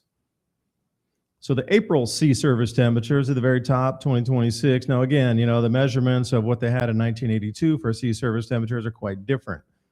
There's real no direct comparison because of the number of the ocean sea buoys and the satellite data and that sort of thing was not matured like it is now. So what we're seeing, take with a grain of salt, although it is salt water. But the heavy push in the media now is 1877 El Nino, 3 to 4% of the world's population starved because of weather changes. And here we are, 2026, super El Nino. It's way bigger than the 1877 event. You better get ready. This is the messaging. You better get ready. There's no fuel. You better get ready. There's no fertilizer. You better get ready. Everything's disrupted. Get ready. We're going to strip more of your generational wealth. We're going to inflate it away. 2026, again, 1877 below. And this is the messaging. And you wonder why it is all encompassing across every airwave now. I mean, literally, it's everywhere, all at the same time, exact same messaging. So what are they trying to tell us? Something's just coming. See, they're preconditioning us for something on the food arena and the inavailability of food, the expensive food, the inflation of food. I'm just saying it's to strip us of generational wealth, to move us into a new economy, digitized everything, the Clarity Act, the Genius Act, the stable coin. This is moving forward, and they're going to try to reset the debt using stable coins. But you're going to have to reset and completely implode the old economy to bring the new one up. And how would you do that? Like this right here. Just make the food prices so incredibly expensive that everybody's going to rely on some sort of assistance. And at that point, you can roll out the assistance through a digital means. And then you can give and supply tokens to be able to get this food, which we normally used to a green piece of paper for. And then you can see how this unfolds. But it's not going to be like in a minute or two later. It's going to take a good year and a half. So as we get through the harvest season this year, at the end of the year, be like, oh, shortages, oh, El Nino, oh, this, oh, that, more fertilizer, oh, disruptions. But as we get into 2027, after the harvests are gone and it starts to constrict, we'll figure out that, whoa, maybe the numbers weren't as robust for the numbers hiding in the storage warehouses and grain silos across the United States and North America and Europe. And suddenly we got, just what we grew is what we get. And we don't have enough. And you can see how this can be pushed through the media. And it's just going to be this feedback loop. Ultimate end is getting you onto a new system.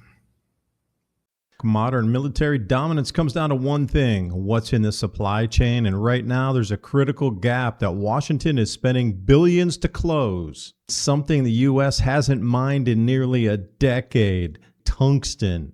The Pentagon, through the Department of Defense, has spent close to $10 million to restart domestic tungsten production, and that's not all. An additional $30 billion was announced to accelerate domestic production and secure strategic supply chains.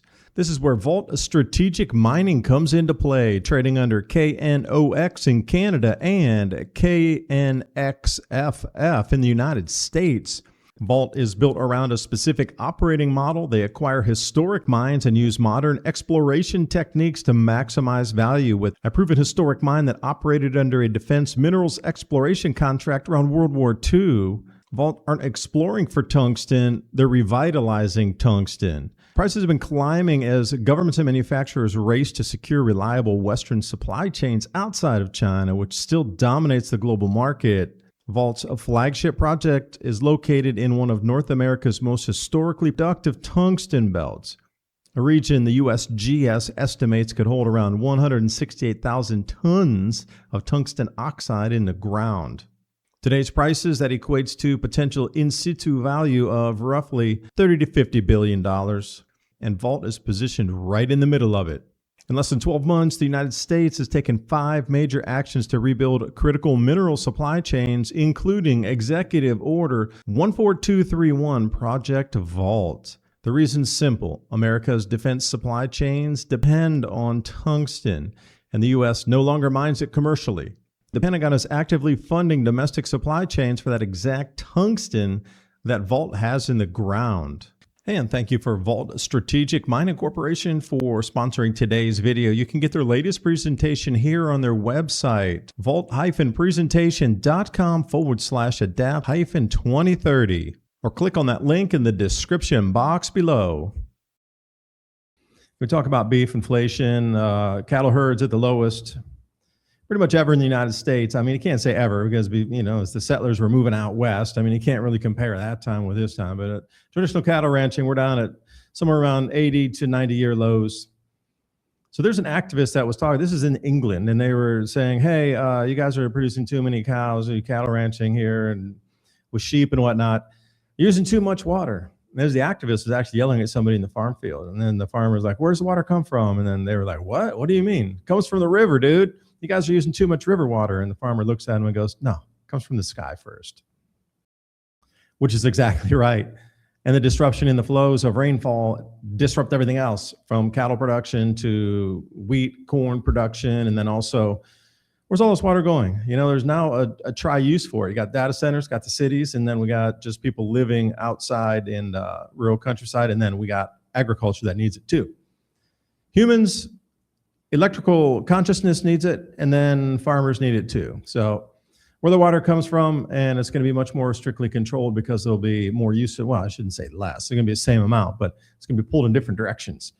Cattle prices up, beef prices up. We're importing a huge amount of beef. I did a huge post on this on Patreon and Subscribestar earlier, talking about the beef prices, what to expect, why the farmers are ditching their herds, and where it goes from here.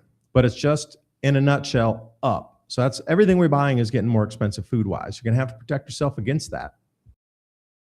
And some other beauty in nature, as we see strangeness all around. I can't really explain this. Beautiful sunset, although we do see these type of clouds occasionally. Staying on the same coloration here, different angstrom. Look at our sun throwing off some, plasma ropes and displays for us. Pre-CME, gotta love it. Solar activity driving something. Because the collapse of civilizations through history, we're supposed to believe that humans created this massive temple and Basalt statue to the gods with hand tools. Yeah, I don't think so. How many times have we been reset before, and maybe the history's changing on truly what was prior to us? You never know, because there's been so many resets through history. And what causes them? There's multiple resets. Every great empire that has ever been here has fallen, and we're just the only one that hasn't fallen yet. But it looks like we're getting precariously close. Food's going to do it for us. World population without synthetic nitrogen fertilizers. I did another post on this over on Patreon, Subscribestar, talking about which countries are going to be affected first and how that's going to domino down. So world population currently at 7.5 billion or so. And if you follow that middle red line, world population supported without fertilizer, 3.5 billion. That's kind of where there's going to be some wiggle room here. And the world population fed by synthetic fertilizers. So when you add those two together, it brings us to the total world population. So what does that mean? Well, with the disruption in fertilizers, even in America, we have a lot of the farmers only getting 70% of what they need to grow food.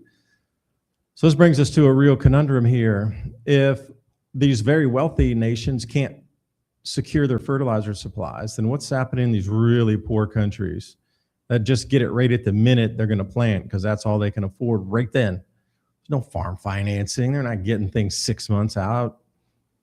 So the rest of the world's going to have very, very diminished yields this year.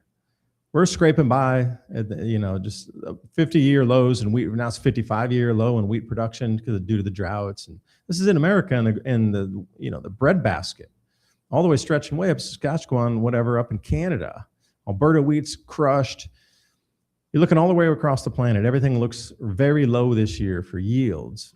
And if we can't get fertilizers on our crops, then that means there's way less crops. And you're going to follow this chart way down. So we're at 7.5.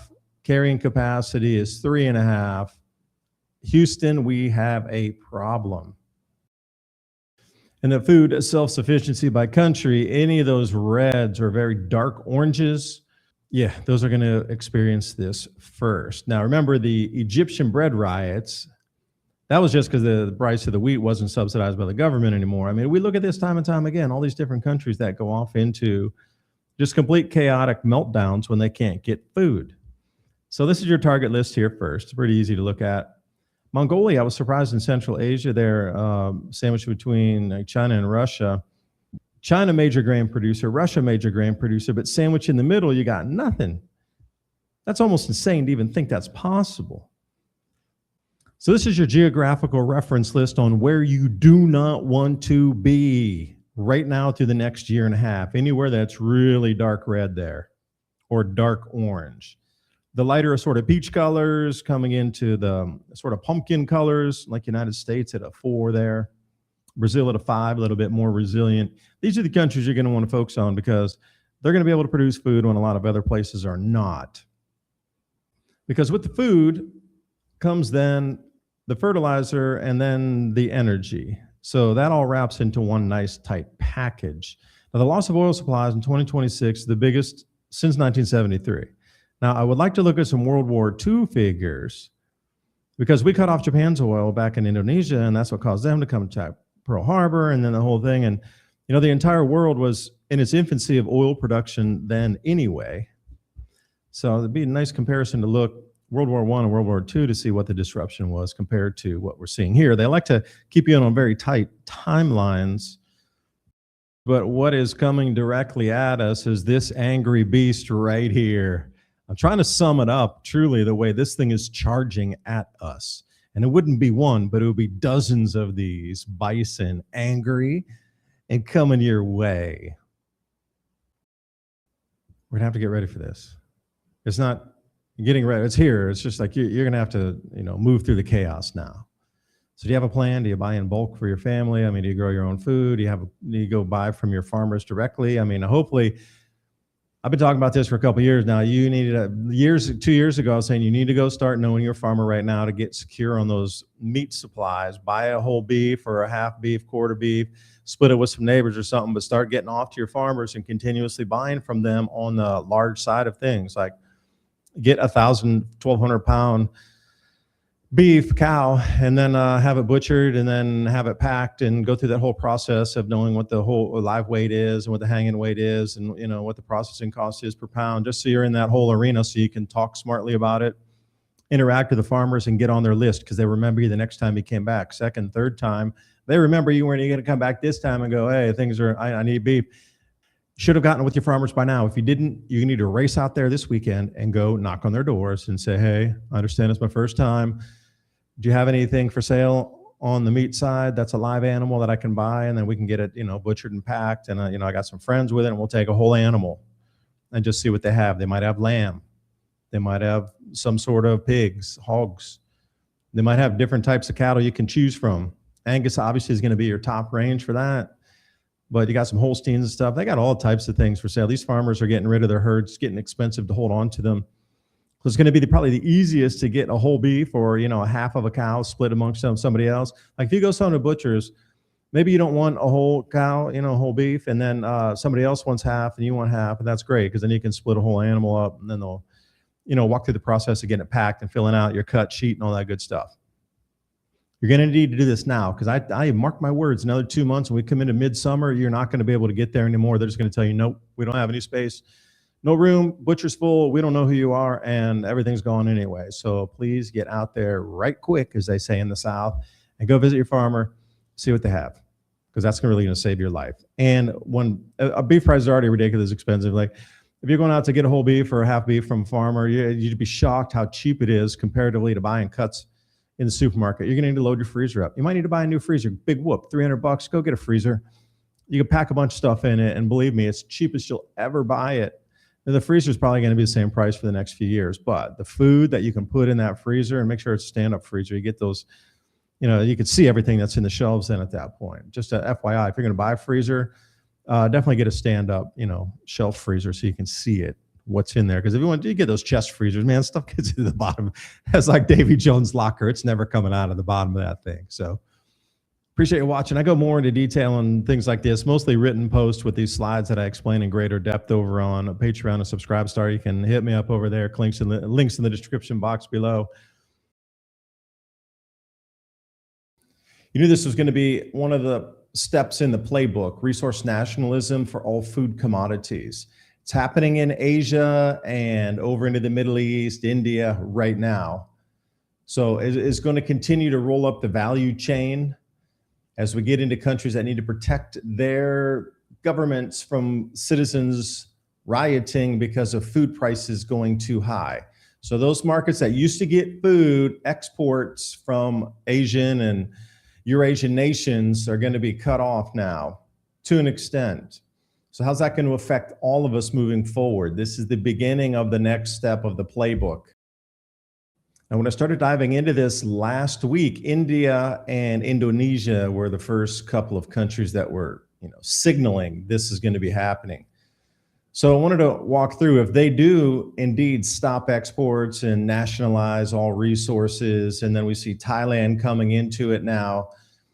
This is just a case study of where's their opportunity. If you're an American or Western business, there's a lot of opportunities as these dominoes start to collapse over here in Asia. But at the same time, you can see when it does reach to the G7 nations, how it's going to unfold. You can see it beginning in other places, and then you also know how it's going to spread and work when it arrives to your doorstep. So let's take a look. First, we have India now telling people the exports of sugar are banned until September 30th, but that's going to roll further past. It's just always the first step to give a date.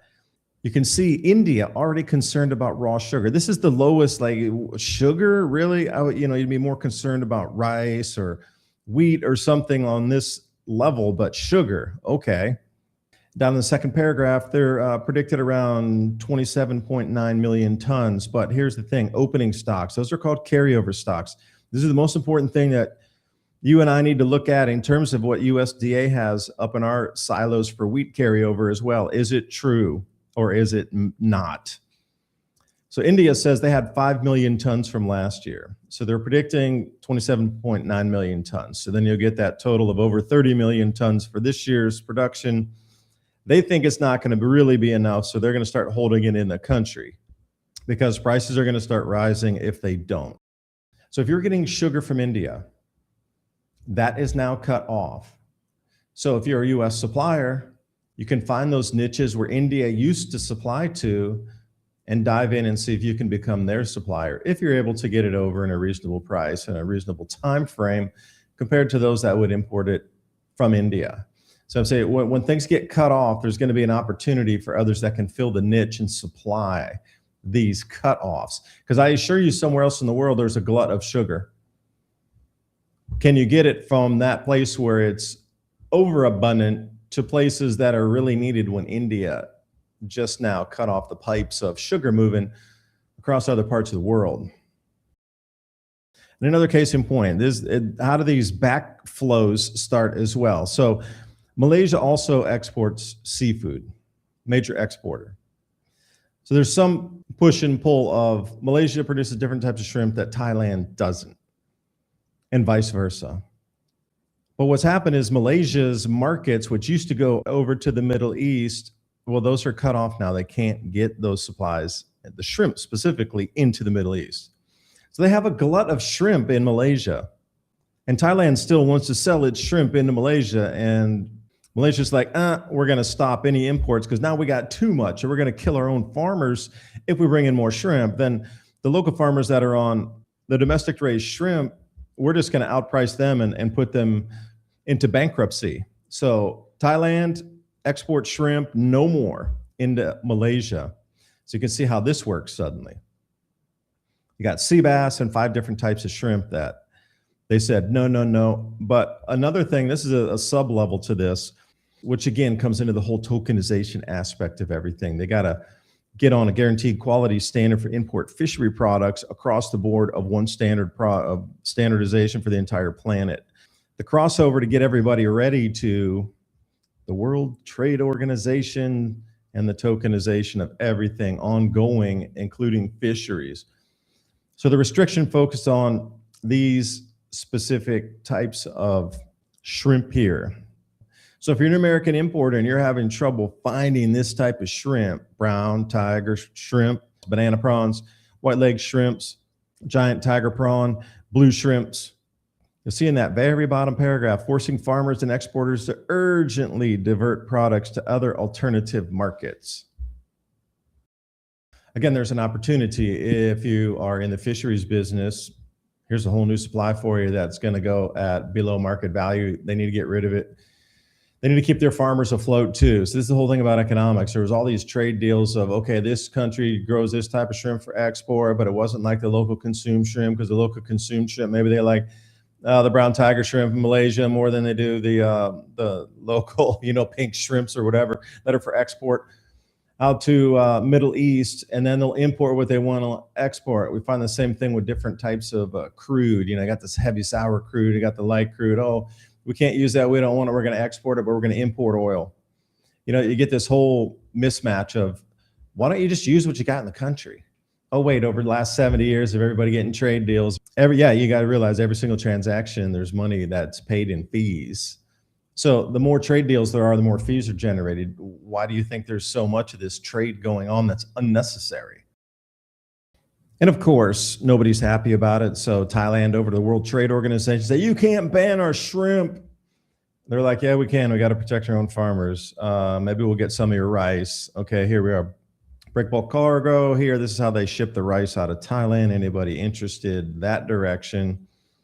The whole resource thing here. Now they're starting to Thailand rice. They're petrified, terrified, very scared from the super El Nino. I mean, the regular El Nino that's going to be at the higher edge of Nino measurements. They're trying to build their stocks for rice because they know when it comes, circling it over here for you, far right of the map there, Southeast Asia gets dry. Drier than a bucket of sand when El Nino comes in. So they're worried about not having enough rainfall and wet season getting disrupted. That's why they're talking about in the Ministry of Agriculture over there, conserving and preserving rice. But here's now they're in a catch-22. They need to protect the farmers, yet over in the Middle East, their largest buyer ain't buying. So Iraq used to be the largest buyer for Thai rice. 80 to 90,000 tons per month would go to Iraq. Well, that's not, they can't get it in there anymore. So they're literally sitting on a Himalaya-sized pile of rice. And since the war began, there's not been a single rice shipment over to Iraq. So again, there's an opportunity. Are you in the rice market? Got a Himalaya-sized pile of rice they need to get rid of, way cheap. U.S. rice production is going to decline. So if you're an importer, and you're like, maybe you can make it up, you can go swoop up, 500,000 tons of Thai rice and bring it in. Again, there's always opportunity, but this is the thing, this resource nationalism and trying to protect markets and farmers inside, this is going to be the new normal. And it's going to disrupt food flows across the planet. It already is beginning to. And then when you add in the price of rice, boom, up and up. Thai rice, 20% in May was the price increase. And then fertilizers are up 50%. That's just on a general basis worldwide. But the Japanese farm group that normally supplies into Thailand is going to raise their prices another 14.5%. So you see, these smaller nations, it's happening everywhere to them all at once. And now we talk about eggs, and still in Thailand here, because there's such an amazing look into how everything is being turned over at the same time. So the egg prices keep going up week by week by week by week, and they can't stop it. So this new latest weekly increase price takes their egg price from 3.3 baht to 3.5 baht. And they're saying you could actually get 3.6 baht for that. So I think the exchange rate now is somewhere around 32, 33. It's a little more than 10 cents an egg, but that really matters in Thailand. Truly it does. I mean, you go to the tourist areas where it's all rich and everything, but once you get outside the tourist areas and you get into real Thailand, I mean, that makes a difference on the budget out there in the local areas. So the livestock group is complaining to the American sellers because your corn and your feed's too high, but they're like, hey, all of our prices went up too. So what do you expect, that you're going to get stuff for the same price as you did last year? Not a chance. So livestock fisheries groups say the 1 million tons of U.S. feed maize coming into Thailand is too expensive. You're the one that's driving up the price. Again, they're finger pointing. It's the Americans, the American corn sellers. They're the one. The American feed sellers they're ripping us off. They're making us charge you more for your eggs. Again, here's your opportunity. Look what China did. The Chinese supermarkets just popped into Thailand. Like, you guys are charging too much. We can get it to you way cheaper. We're going to start selling in your country and dominating your supermarket chains, because apparently when these popped up, they were like the #1 sellers. They're behind the 8 ball on almost everything now. You can see how the smaller nations are showing us first. Now, over in Indonesia, which I did the article on yesterday, but I was already digging into the info, I found even more for you here. So coming into the coal export. So Indonesian government's going to nationalize all commodities in the country in a step-by-step basis, but they're starting with coal, palm oil, nickel, manganese, and then the food's coming in 2027, in addition to the palm oil. So the seaborne coal exports, 43% of all the coal moving around the world to generate electricity comes from Indonesia, the thermal coal. So who's going to be affected as the time delay between the government nationalizing all coal mines, all ports and facilities to load coal, get it under a new umbrella under a sovereign wealth fund, and then get those exports spinning back out again? Japan, South Korea, and China are in for a smack to the head with a wet fish, because that disruption of 40+% of all the coal on the planet that generates electricity, mainly in Asia, when you disrupt that, everything else gets disrupted from all those countries. And those are what you consider like top tier Asian nations. Japan, G7 countries, South Korea, you're up there then, and China as well. So what get disrupted when they can't produce enough electricity, or they're going to do rolling brownouts? Factory is going to get the electricity first to make sure they produce things for export. What about the people? Now we're getting into this whole conundrum here where you're starting to see how this resource nationalism is going to start affecting things way outside the sphere of just Indonesia, just India, just Thailand. You can see it's happening. This is the blueprint for what's about to happen across the entire planet. You're just seeing it here first. So then when it rolls into America, what do we do? Think about that. What's the EU going to do? If people are hungry, there's pitchforks out on the street, do you think they're going to continue to sell? Well, maybe, like they did in the potato famine. They just kept exporting potatoes as the famine was going on out of Ireland, but that's a different video. But please ask yourself, because at the same time, we're seeing all these signs pop up, stop hiring humans. Now, we got a lot of people real nervous about the whole AI thing taking jobs. We got the inflation running crazy, and now the resource nationalism has started. So I'd ask you, are we repeating another chapter of history? Because our trade is so tight, like everything's just in time. And we wired the planet with trade routes and deals and things that they're unnecessary, like one type of shrimp into another country because they know they want a different quality shrimp, but they'll still raise shrimp for export. Like, that's ridiculous.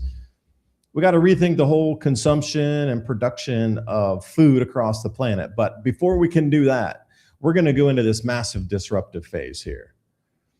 This whole thing is absolutely going to cascade through availabilities of food.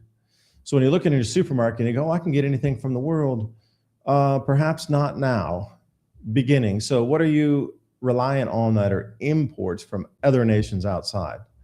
Because this is definitely a canary in a coal mine here of what's happening in Asia and these three nations alone.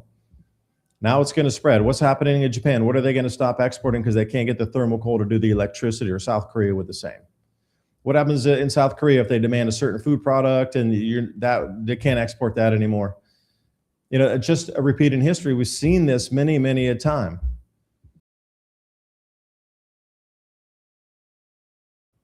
Now, many of you knew I was moving over to Taiwan, but you're thinking of Taipei, north. But in actuality, I'm down in the south, food growing region. I'm going to focus on rice today because it is so important to understand. Small farm holders, large farms, it all runs on diesel. And I am in this small agricultural area. Well, the entire southern part of Taiwan's agricultural. And I would be such a hypocrite if I moved into the middle of a city and said, hey, everybody get prepared and, know your local farmers, get your fingers in the ground, understand where the food comes from, be in the middle of that supply chain. Doesn't matter what nation you go to, you can get yourself in the middle of the supply chain. Taiwan, it's an island. Yeah, there's a huge population up north, but all down south, it's agriculture. So I would place myself in an agricultural area if you can. And the whole name of the game now is knowing where your food comes from, be the first in line for food and get it at the cheapest price you can, because moving forward, everything's going to start it's going to be beyond believable the way the food prices are going to move in the future, shortly from now. So let's take a look at the U.S. diesel price. Consumer sentiment, how happy, how confident people are, economy will be better tomorrow. Unimportant at the moment. Diesel price, $5.61. It went, from $3.50 to well over $5.50 in just a couple of months. This is unprecedented in terms of the shock. So the point of the video is taking you back in time so you can see how difficult it was to produce food and how easy it is now with machines and diesel. If we lose part of the diesel, we lose the machines. If we lose the machines, we're winding the clock back. So let's take a look. We're going to jump into Japan, circa 1910. Now, if you're going to do it by hand, you're going to have to use this scythe. Beware, you're going to cut yourself if you're a first timer. It takes a full day to do just what you can see, that rice going in the back there. Just an acre, maybe a little more. This is so time consuming. You have to think about entire villages would step out to do this at a time. But forward to modern day, I found the machine on the side of the road. I saw they were harvesting our area here, so I found the machine and just followed it up. Took a walk over there. Look how fast this is. Can you imagine what they were doing in 1910, the productivity gains comparatively to what we have now with machinery? Yeah, the birds do get a few extra, grains of rice, but back then the losses were up somewhere 10% on the hand harvesting, because as you harvested by hand, grains would fall off. Very inefficient. You were getting losses from the field just on doing that initial cutting process before you even did anything else in the entire step. So I know a few of you are a fan of the egrets in the background, me too, but the efficiency is unbeatable. And when I say that, if we lose our diesel or lose our machines, or the machines slow down because of lack of diesel, or it gets so expensive, our food production globally is going to get knocked back so far that our civilization is actually going to fracture at that point from lack of food. And in the old days, after you cut it, as you saw in the field, then you would have to separate the grains of rice from the plant. And they put it in this tooth combed type of thing. You can see how many grains there are. It's very, well, seedy for a better term. And you have to pull it through and separate that. But again, there was a lot of loss. There was still some grains left on the grass that people will go to. Now, not so much. With the machine, it cleans literally 100%. And how the extra grass is kicked back, and you can use that for an enormous amount of things. You do the animal feed, or you can leave it in the field for next year to turn it under. But I wanted to go into the teeth and the mechanism for this grain separation here. Again, if we're going to try to do anything by hand in our world, very few people know how to do it, but the gains of efficiency are literally 100x using machinery. I mean, you're talking about 10 people for an entire day doing what this machine did in 15 to 20 minutes. Here's what your financial advisor won't tell you. By the time the news tells you to buy gold, it's too late. You're waiting. I get it. Everybody's waiting to see if the ceasefire holds, waiting to see if the Strait of Hormuz reopens, waiting to see what happens next. But gold isn't waiting for you. It moves on fear and instability into the unknown, and it moves faster than you can react. So while you're waiting for certainty, the rest of the world is planning for what comes next. You can wait or you can prepare. You can't do both. Remember, the best time to put on a seatbelt is before the accident, not after. If you're ready to act, reach out to Noble Gold Investments. They help Americans protect their savings with a physical gold and silver shipped to your door or held in a tax-advantaged IRA. No taxes, no penalties to roll over a 401k or existing IRA. Visit 2030gold.com and download your free wealth protection kit today. That's 2030gold.com. The rules are changing. Make sure you're ready. And the May Gold Bonus for a limited time offer, a free 10th ounce gold coin for all new qualified accounts. Please note, coin selection is based on available inventory. Again, that's 2030gold.com. Click on that link in the description box below. Now, planting it as well, we'll come into that, but it's going to need some fertilizers. And they also do it by machine. Again, a full day planting that out. Lucky enough to get closer, you can really see how this thing can get in and separate out the grains. It's same as that comb was, exactly the same. But in terms of speed, efficiency, and not breaking the grains, I know you wanted to watch this thing go down the hill. It's got these tracks on it, so even if it's wet, it won't get bogged down. This is a dry type of rice comparatively to wet harvest. So two different animals there. No pun intended. Taiwan beautiful. And then after it was harvested and separated, they would have to bring it to an area and smash it through this. They're trying to separate the hull off of the rice.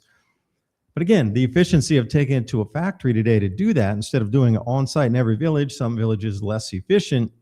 So look how much this is able to hold one long ton, 2,200 pounds before it fills up. And what Ifan Mu D, like Ifan Mu, is the measurement here in Taiwan. It's a little bit over a quarter acre, and you're looking about a ton coming off of each one of those. So what you saw the machine doing was approximately Ifan. Grains coming out. This goes to another processing facility, and again, what do you see? That truck. It is going to use diesel to run it to the facility. Then the facility uses electricity. Depends on where that comes from and its generation capacity. But from start to finish, from the planting to the fertilizer application to the harvesting and then taking it to the factory, without diesel, or if the diesel price increases and doubles and triples, quadruples from here, every single thing along the line is going to be affected. So this truck can hold approximately 5 tons at a time. I'd stop and talk to the guys for a minute. About 5 tons, and then they're going to run. They got 2 trucks there. They're backed up. So this is a 10-ton run that they're doing. Local farms. Nobody's large holders here. Nothing's on the multi, 100,000 acre. There's nothing like that. If you got 2 acres here, I mean, that's a vast land holding, because Ifan is, we're talking like, let's say we'll round it down to a quarter of an acre so we understand equivalence. If you got 3, you're booming here. They're not even a full acre of land, and you're like, wow. Or a quarter acre, half acre of land. That's a large holding in Taiwan. Land is so incredibly valuable and expensive. And then this thing, just takes off and does another pass. So you can see Ifan Mudi is up there at the top. That little square is a little more than a ton. Then in the old days, what they would have to do is after they had run it through and separated the holes off of that, they would have to run it through some sort of fan blower. Separate the wheat from the chaff, for a better term. Today, we just take it to the factory and it's done en masse. That is the difference in efficiency. Unless you put it into this kind of context where you can see it on the ground, it is staggering the difference in what we could feed this planet with. Going back in history, average carrying capacity of our planet was about 500 million to maybe 750 million for the last 8,000 plus years. That's all we could do by hand. Fossil fuels have allowed us to bring it up to 8 billion or so. Without the fossil fuels, what happens to the human population here on the planet? It's going to decline. There's no other way. You tell me 8,000 years of history of people doing it what you saw in 1910 in Japan. That's all the calories they could produce with human labor, and including oxen, bring an animal in or two. Steam comes, things ramp up. Oil comes, whoa. Diesel comes, wow. Green revolution. Then we have the fertilizers in addition to the machinery. This is all decline. This is rewinding right now. So it's very important to see where the fertilizers are going, where the diesel's going in the availability, because if these machines don't run, our food doesn't come. You're back harvesting by hand because it could grow, but the efficiencies of getting it, your food doesn't double or triple at that point. It's a 10x. That's the perspective you're going to be looking at here. So diesel at the pump, US versus the UK. Who's going to get smacked harder? $1.47 a liter. Now remember, where you're doing gallons, so let's round up 4. We'll say 4 liters is a gallon. I know it's not exact, but it's easy math. If we go over per liter into the UK, that's a £1.86, but in the exchange rate brings that up to $2.50 a liter. That's $10 a gallon almost in US equivalent. Think about that for a second. How do you run farm machinery on something that costs double the input going over into Europe? So Europe's going to face the food shortages first, just because of costs going into it, and fertilizers as well. Then we jump down to Australia here.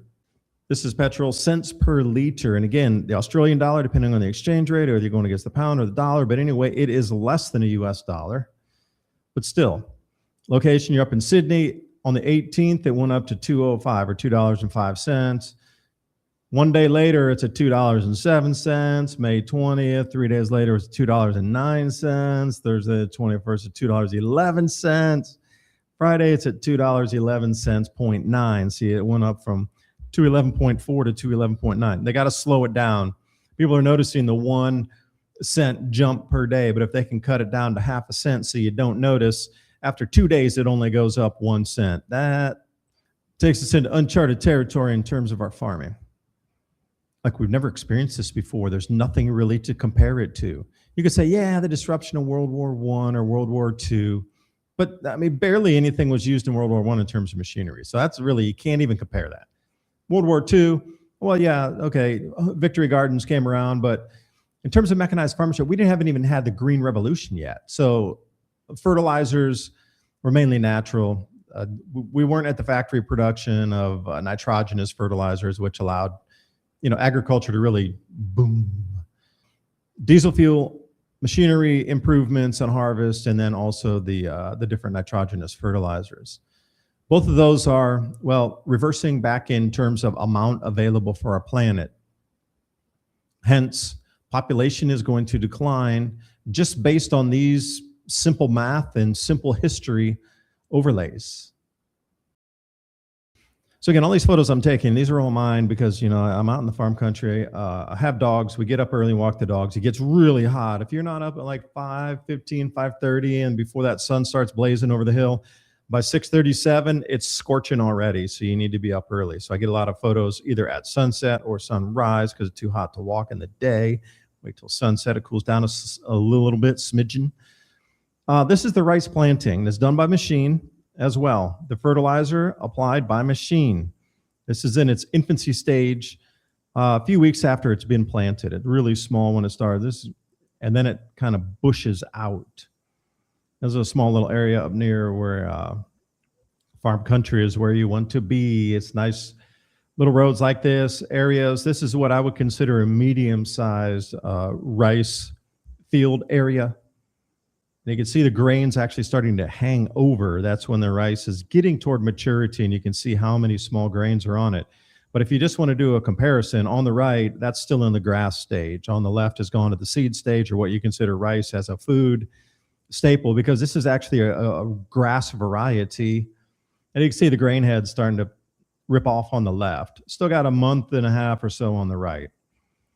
But the fertilizer shortages, this is coming from industry experts. And I did a post on this up on my Patreon channel, dissecting this a little bit greater detail, more slides. CEO of domestic phosphate fertilizer producer Itafos expects shortages of fertilizers to eventually reduce the world's grain supply. Okay, we're looking at history now, are we not? Then off of Brownfield Ag News, we got some really high-level people here telling us that fertilizer prices at the very, very high end are going to stick around for a long time. And Phospholution's CEO talking about fertilizer supply challenges in the U.S. are becoming structural, meaning permanent versus temporary. So the rubber's starting to meet the road where the high levels are coming out now saying we have a huge problem with supply. Now, structural, you're going to hear this word more and more in the news. It just means permanent. But again, it's like business jargon. So just when you hear structural, it's permanent. And when remember when inflation was transitory? Well, that's just another way to say temporary. So, just bring it down into easy to use English. But across the board now, they're saying fertilizers are not going to be available. And if they are going to be available, they're going to be incredibly high priced. But then we're hearing the same thing with the diesel. It's either not going to be available or it's going to be incredibly high priced. And every day we're looking, it's going up in price more and more. So a lot of people are putting around July for America to sort of reach some apex. A little bit earlier in June around the rest of the planet where it's going to start to get into that apex and then shortage kind of scenario. Although the Strait of Hormuz did open and there have been some tankers. I know just one got delivered up to Japan just yesterday. It made the news here. Across Taiwan, a couple more tankers coming into Taiwan. There's a couple getting up into Korea. China's bringing in a few. So there's at least 7 full tankers come rolling in. And I think they're holding them anywhere from 1.5 million to 2 million barrels per. They're VLCCs. So there is oil coming back to Asia first here, which is, well, a promising thing to see. Now, there is enough diesel right now to get the rice harvest out for this year across Asia. It's going to cost more, but the harvest is being accomplished now. As we swing into alternative plantings, because those fields aren't going to sit idle, they're going to roll them. What are they going to do for fertilizer, seed, and diesel? That's the question for next planting. And I did want to roll you through a couple, just for basic knowledge on rice. I mean, you could take this anywhere, and scales of magnitude, 5 acres at a time, but its size, its scale, these are all really small land holdings. So it's starting off in the grass stage. And again, if you get out early in the morning, you got the dew all over it. If it's rained a little bit the night before, that's why they always harvest later in the day. They don't want the dew on it.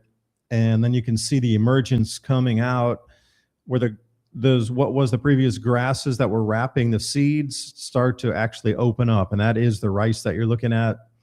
And eventually, as you move forward, the seeds widen out, or the rice itself. It's a grass variety again, and then at the end of it, you can really see where it's bunched out. Now that's where they started back in 1910, where they had to actually cut that by hand and pull it through the teeth. Now we do it with the machine, and it's getting a little tingy toward the orange here.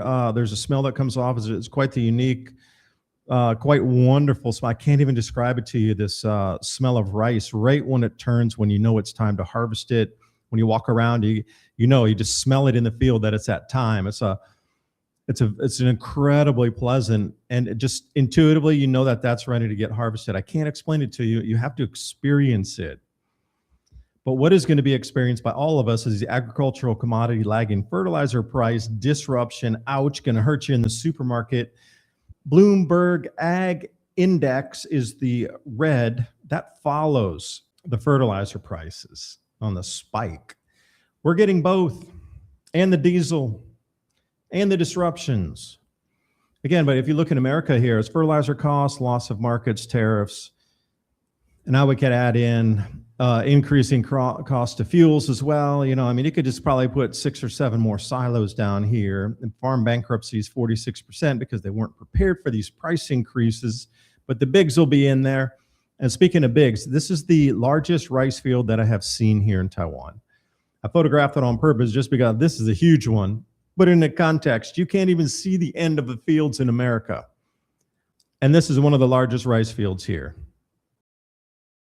But the whole point of the video is thank you for watching and understanding that diesel drives our food economy and fertilizers as well. When they're incredibly high, disrupted, not available, then everything we eat is not available or greatly reduced.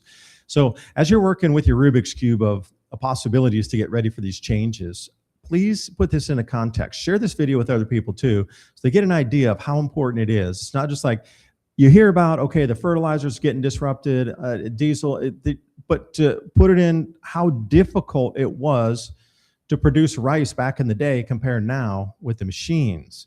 And this is the same. If you go back and look at the 1930s with corn harvesting in America or wheat harvesting, you're going to see exactly the same. Why do you think they stuck it in and put it up in those, drying bushels? And then, birds will come in, we get inclement weather, we get wet again, they got a lot of losses in the crops. We don't have that happen anymore.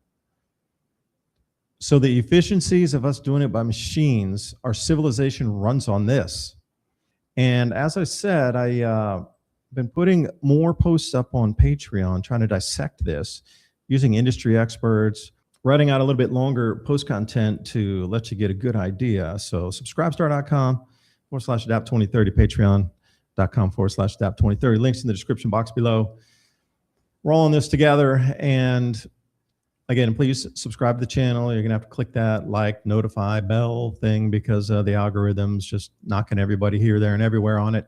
But you're also going to have to copy this link and share it in your social media.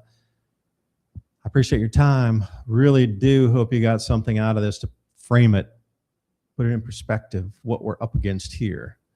This is no light matter any longer. We're at the point of rollover now where it's noticeable to every business on the planet that we're just behind the 8 ball in terms of supplies.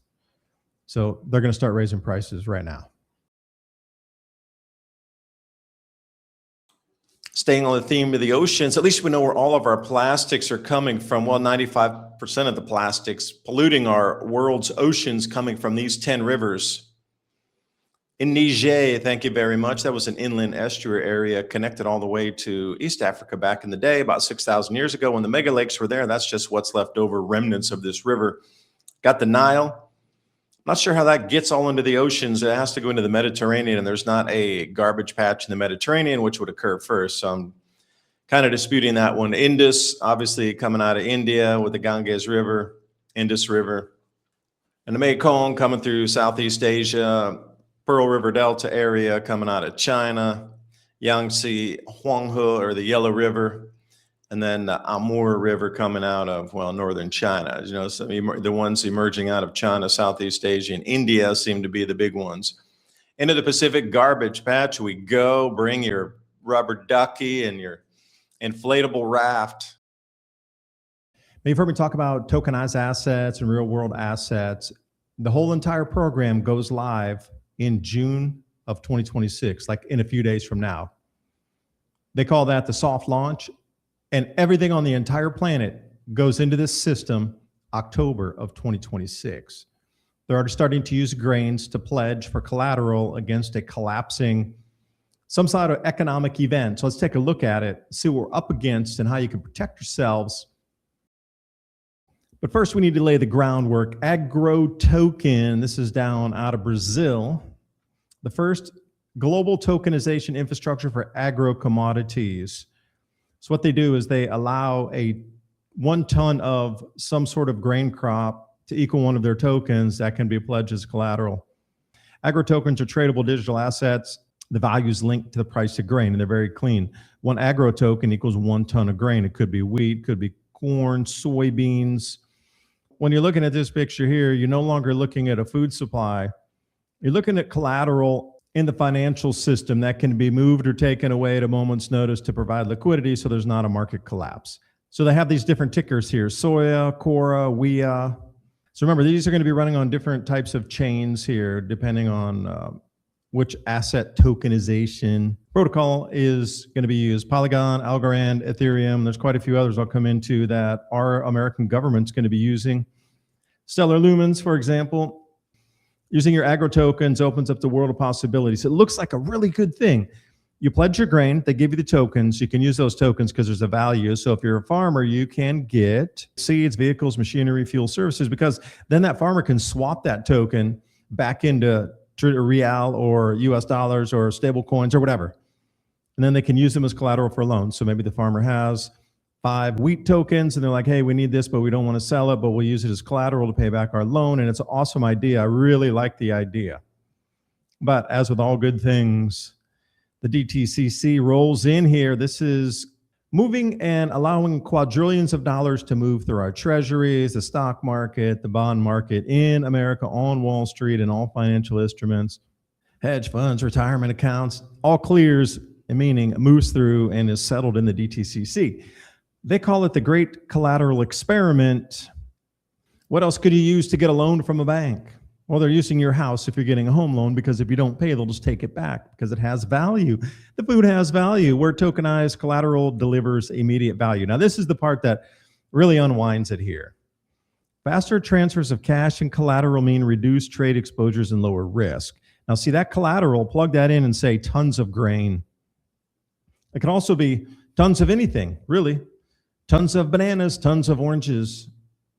I'm just focused on the grain because in that blue box on the right, the distributed ledger could free up billions of dollars in capital if trade times could be reduced from days to seconds. And that's the whole thing about it. Anything of value, that's why they're moving into tokenization, because everything will have a value. So there should be no more market collapses or runs on the banks, because it can be moved in a moment's notice. But then who takes ownership of it? That's the unknown right now. So if you tokenize a ton of wheat, let's say you have 50 tons of wheat and you push it into a bank so it doesn't collapse, then who really owns that? Because you pledge that as collateral against some sort of financial contagion, debt, or some sort of bank runs. Could be anything. But you're giving it away as collateral to stop a financial tidal wave. Who owns it? And can they come in and swoop it out? Hey, that's American grain. No, it's not. It's owned by Brazil now. It's owned by Uruguay now. They have title to it. They just provide their ships and come in and take the grains. Well, wait, we need it. It's hungry. Prices are going up. Doesn't matter. It was pledged collateral. How many homes have been confiscated, reclaimed, repossessed, cars? You don't have a say in it. They just come in and take it back.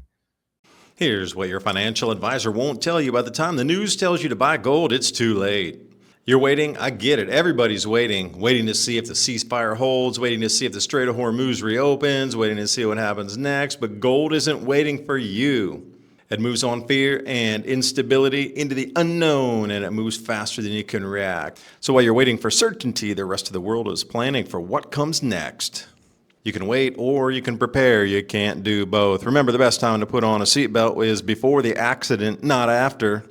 If you're ready to act, reach out to Noble Gold Investments. They help Americans protect their savings with a physical gold and silver shipped to your door or held in a tax-advantaged IRA. No taxes, no penalties to roll over a 401k or existing IRA. Visit 2030gold.com and download your free wealth protection kit today. That's 2030gold.com.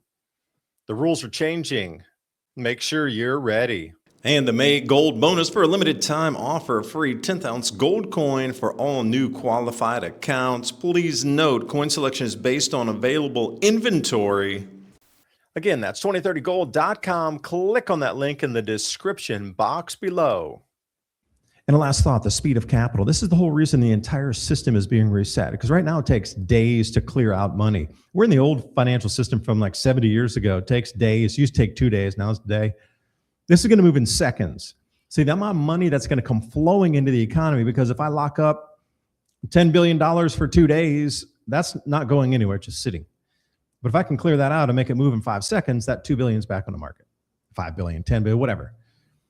They're talking quadrillions of dollars going to be flowing at light speed that was once locked for days. So you're taking a percentage of the year's total usage of it. And now in that antiquated system where markets are closed on weekends, got the time zones, markets aren't trading, that's done 24/7, anywhere, all the time, lightning speed. This is going to free up so much money. That's why they need a reset of the economy. Old system got to die so they can speed up the new one. And that begins right now, actually. So the real world assets tokenization project, they're expected to go 30 trillion by 2030. And I said, all right, I know exactly where I can find some of this info here. RWA.xyz gives you the full market, 30,000 view, and you can get granular on it as well. We are looking approximately, I'm looking at the represented asset value at 335 billion. So if we divide 30 trillion by 335 billion, we get approximately 89 times more in the next 4 years. The blue on the right side of the chart here, this is U.S. Treasuries. Obviously, it's going to take a huge share of the market because then they can issue stable coins off that. But in the next sandwich down, that yellow, that's the commodities that are currently tokenized around the world. So let me swing this in here for you. So if we do take a look at the total of everything so far as of today, as they call a real world asset tokenized with value, so really about half the market you say is U.S. Treasuries, not exactly, but if you're looking at it, it's a lion's share for sure. The gold, that's the commodities, 7 billion at the moment. So again, if we're going to run on orders of magnitude on this thing here, it is going to be that slice of. So on the left side, 7.16 billion right now is distributed value across all commodities. And then, if you want to go more granular, you can see that a lot of that is gold at the top and metals. And then we come down into what we get into the grains after that. So the lion's share of the tokenized commodities is gold right now. But then grains also has its place within that. All right, so that was just one set of tokens. Here's another one, Just Token, the leading real-world asset tokenization platform for commodities, natural resources. They control 2.84 billion out of that 7 trillion, all grain commodities and tokenized electricity. So again, it looks great. Traceability for commodities, markets, create stable supply chains, certify the stability and end-to-end traceability, know whose crops is what, who controls what, who has this, and how much grain's there for sure to be able to be distributed, bought, or pledged against. Great idea. So let's look at Just Token. Here they are, 2.84 billion. And you really just want to roll the clock back about a year, and they were 500 million. Now they're at 2.84 billion. Yeah, this is how fast it's moving. That's just a year of time. And you can see the different soy oils, this sort of thing. Break it down for you. But this is now what is going to drive the economy. Anything that's physical, including our food, which scares me because if you can pull the food anywhere at any time, then we really don't have a stable food supply any longer. Just like financial collapses happen, people are going to be pledging anything to stop that fall, including our year's harvest. soy oil got 468 million in that one there. It seems to be more of a stable one. But you can see since January of this year, it went from about 5 million to 16 million. I mean, these things are moving pretty quick here. 23 million, this is a cotton. So you'll notice I highlighted up there, 1 ton of cotton equals 1 token. So, and everything's a 1-to-1 ratio here. Now this is the interesting one. This is megawatts of power. And they have a little $2.2 billion. So the power supply is being tokenized as well with contract power. Have you seen your power prices go up? Yeah, well, this is going to make it go up further because the contract basis on it is going to drive it. So I will put it into perspective here. Like Paxos is the largest tokenized gold provider on the planet. Tether as well. You think Tether, USDT, and you go, man, these are behemoths. Look who's number 2, Just Token. So then if we just want to do gold and food on this, there are some diamonds right there at number 5 position. But just gold and food, Pax Gold, Tether Gold. Oh, then there's the electricity, right? And then you got the soy oil and the soybeans, and then we got more gold, gold, gold. This is the lion's share of it, and you can see the different networks it's running on, Arbitrum, Polygon, XRP. Anything can be tokenized now. This load of lumber here is going to have a tokenized value against it. It's going to sit somewhere, and that one is going to be traded and swapped around the planet as liquidity, as a collateralized debt somewhere. And why did I bring that? Because the DTCC, which is the clearing for everything Wall Street pretty much, and their new plan, they have patents for this to integrate XRP and Stellar blockchain into this same asset management chain. That's the because if it's on XRP already, and Just Tokens using XRP. These two are connected, guaranteed they are. You can't have the second largest tokenized provider on the planet not mixing in with the American markets. That's nearly impossible to consider. If you go to DTCC's website here, I highlighted in blue, this is where they're going with this. This is going to cross every chain on the planet. These chains are disconnected at the moment. They're like independent islands of liquidity. They're going to bond it all together, so there's going to be not a single cent untouched on this planet. The golden source of truth, holding the official root record of ownership. That is going to be the deciding factor, who owns what. And it's going to be on their blockchain that has a patent with it. Actually, they have several patents. And they've also come up with the concept of digital liquidity tokens, which will allow you to bridge between, say, XRP, Stellar, Chainlink, anywhere, any of those current RWA tokenization platforms. They have patents for this. This is their own thing. So they're going to have to differentiate between DLT, digital liquidity tokens, and distributed ledger technology, DLT, as a platform for settlements. They're confusing it right now because they're both DLTs, but they mean different things with the word. But they have the patents for this. They can revoke, they can freeze, they can do whatever they want. They can claw back. So for me, that kind of patent, who really owns anything when they say the proof of ownership, the golden source of truth, who arbitrates the truth. Simplified, lightning fast collateral management coming next month to everything financial near you. This is a global initiative on every central bank, every stock market, anything that moves money across the entire planet is in at the same time starting next month and going live at full bore. It is October of this year in 2026. Now, Canton Coin, Canton Network, they're the ones that are going to be the backbone of this. Now, just above the blue there where it says increased trade velocity, which means that they're planning to speed up the movement of money across the entire planet. And anything that has a value of it, literally a single copper penny will be tokenized in the future. And that, instead of it sitting in your drawer, it can be a contract that could be swapped and have some value elsewhere to move. And just above that paragraph, if a counterparty has significant risk, as in they're going to collapse, like a bank, for example, we can call for a top-up. Collateral settles in a minute, including that one-to-one grain token can be used as that collateral to stop bank collapses. This is how it all integrates here. This corn or wheat or soy in the grain silos is now pledged to stop bank runs or bank collapses, financial runs like we saw in 2008 and 9. That wheat, our food supply, will be used to backstop this, and a portion of it. So DTCC collaborates with Chainlink. So Chainlink is going to be the platform that pairs these asset prices, valuations, and movement of all tokenized commodities across the planet. So if you think this thing is small and you're like, oh, David, you're just talking about a few $1 billion, like there's quadrillions of dollars. Yeah, that's the whole point. They're talking about $114 quadrillion coming into this system. Okay, so tokenized stocks, bring it out at the beginning of 2025, pretty much zero, and already up to 1.5 billion in a little less than a year, because everything else that blue was USD Circle, which was already going on. But the real start time would have been somewhere in July of 2025, and then it went from pretty much zero to 1.5 billion. And this thing's all going to be running on Composer X on Ledger Scan from the DTCC.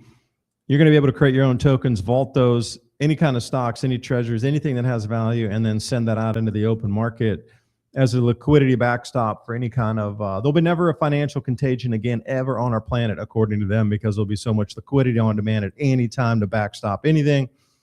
Asset managers, as you can see, mid-2025, nothing, and now it's almost 30 billion. So this thing is moving at lightning speed. Tokenized US treasuries really gained some traction around the beginning of 2024 or mid-26 is at 15 billion. And this is just, once it hits this next month, we're going into trillions on this, tens of trillions.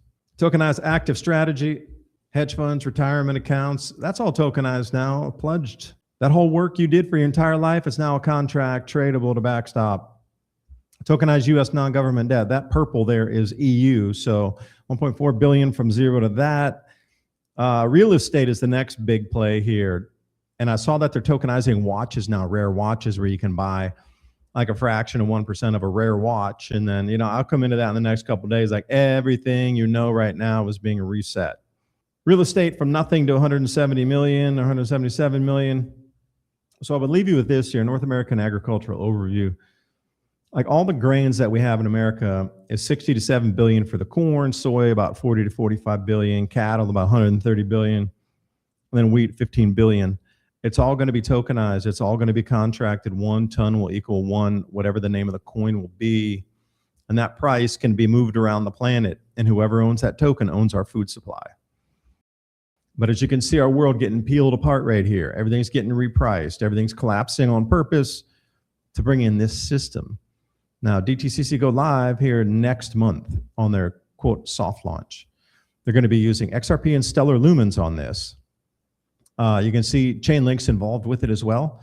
And the whole ploy is every single different blockchain that is tokenizing something, like Avalanche, for example, is a good one. Aptos, that's another one. Like they're stranded liquidity pools because there's no way to jump from chain to chain currently. They're providing a mechanism to allow every chain to connect so its assets can move across to the next set of assets. And everything pooled together can be one collective pool of pledged, collateral debt. And I'm wondering when we get into a real financial crisis, how this is going to move and who's going to own it. Our food supply is absolutely in here. Our farm machinery is going to be tokenized as well. You think they're going to leave $5 million pieces of harvesting combine equipment out there with no value associated with it? Insanely impossible. Our farm machinery is going to be tokenized. Those grain silos you saw, those are multi-million-dollar facilities. They're going to have a value with them on a tokenized basis.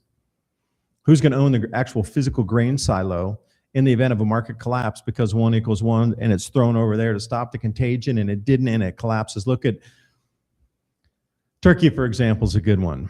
They threw everything in the kitchen sink plus, and it stuck to the wall for about a fifth of an eighth of a second, and then it's in full collapse mode. Well, if we do that with tokenized assets, collateral, I pledge you my grain silos and the grain that's in it to stop this financial collapse. Well, everything in Turkey's gone. They have to, it's on the smart contract, it'll move to the next owner.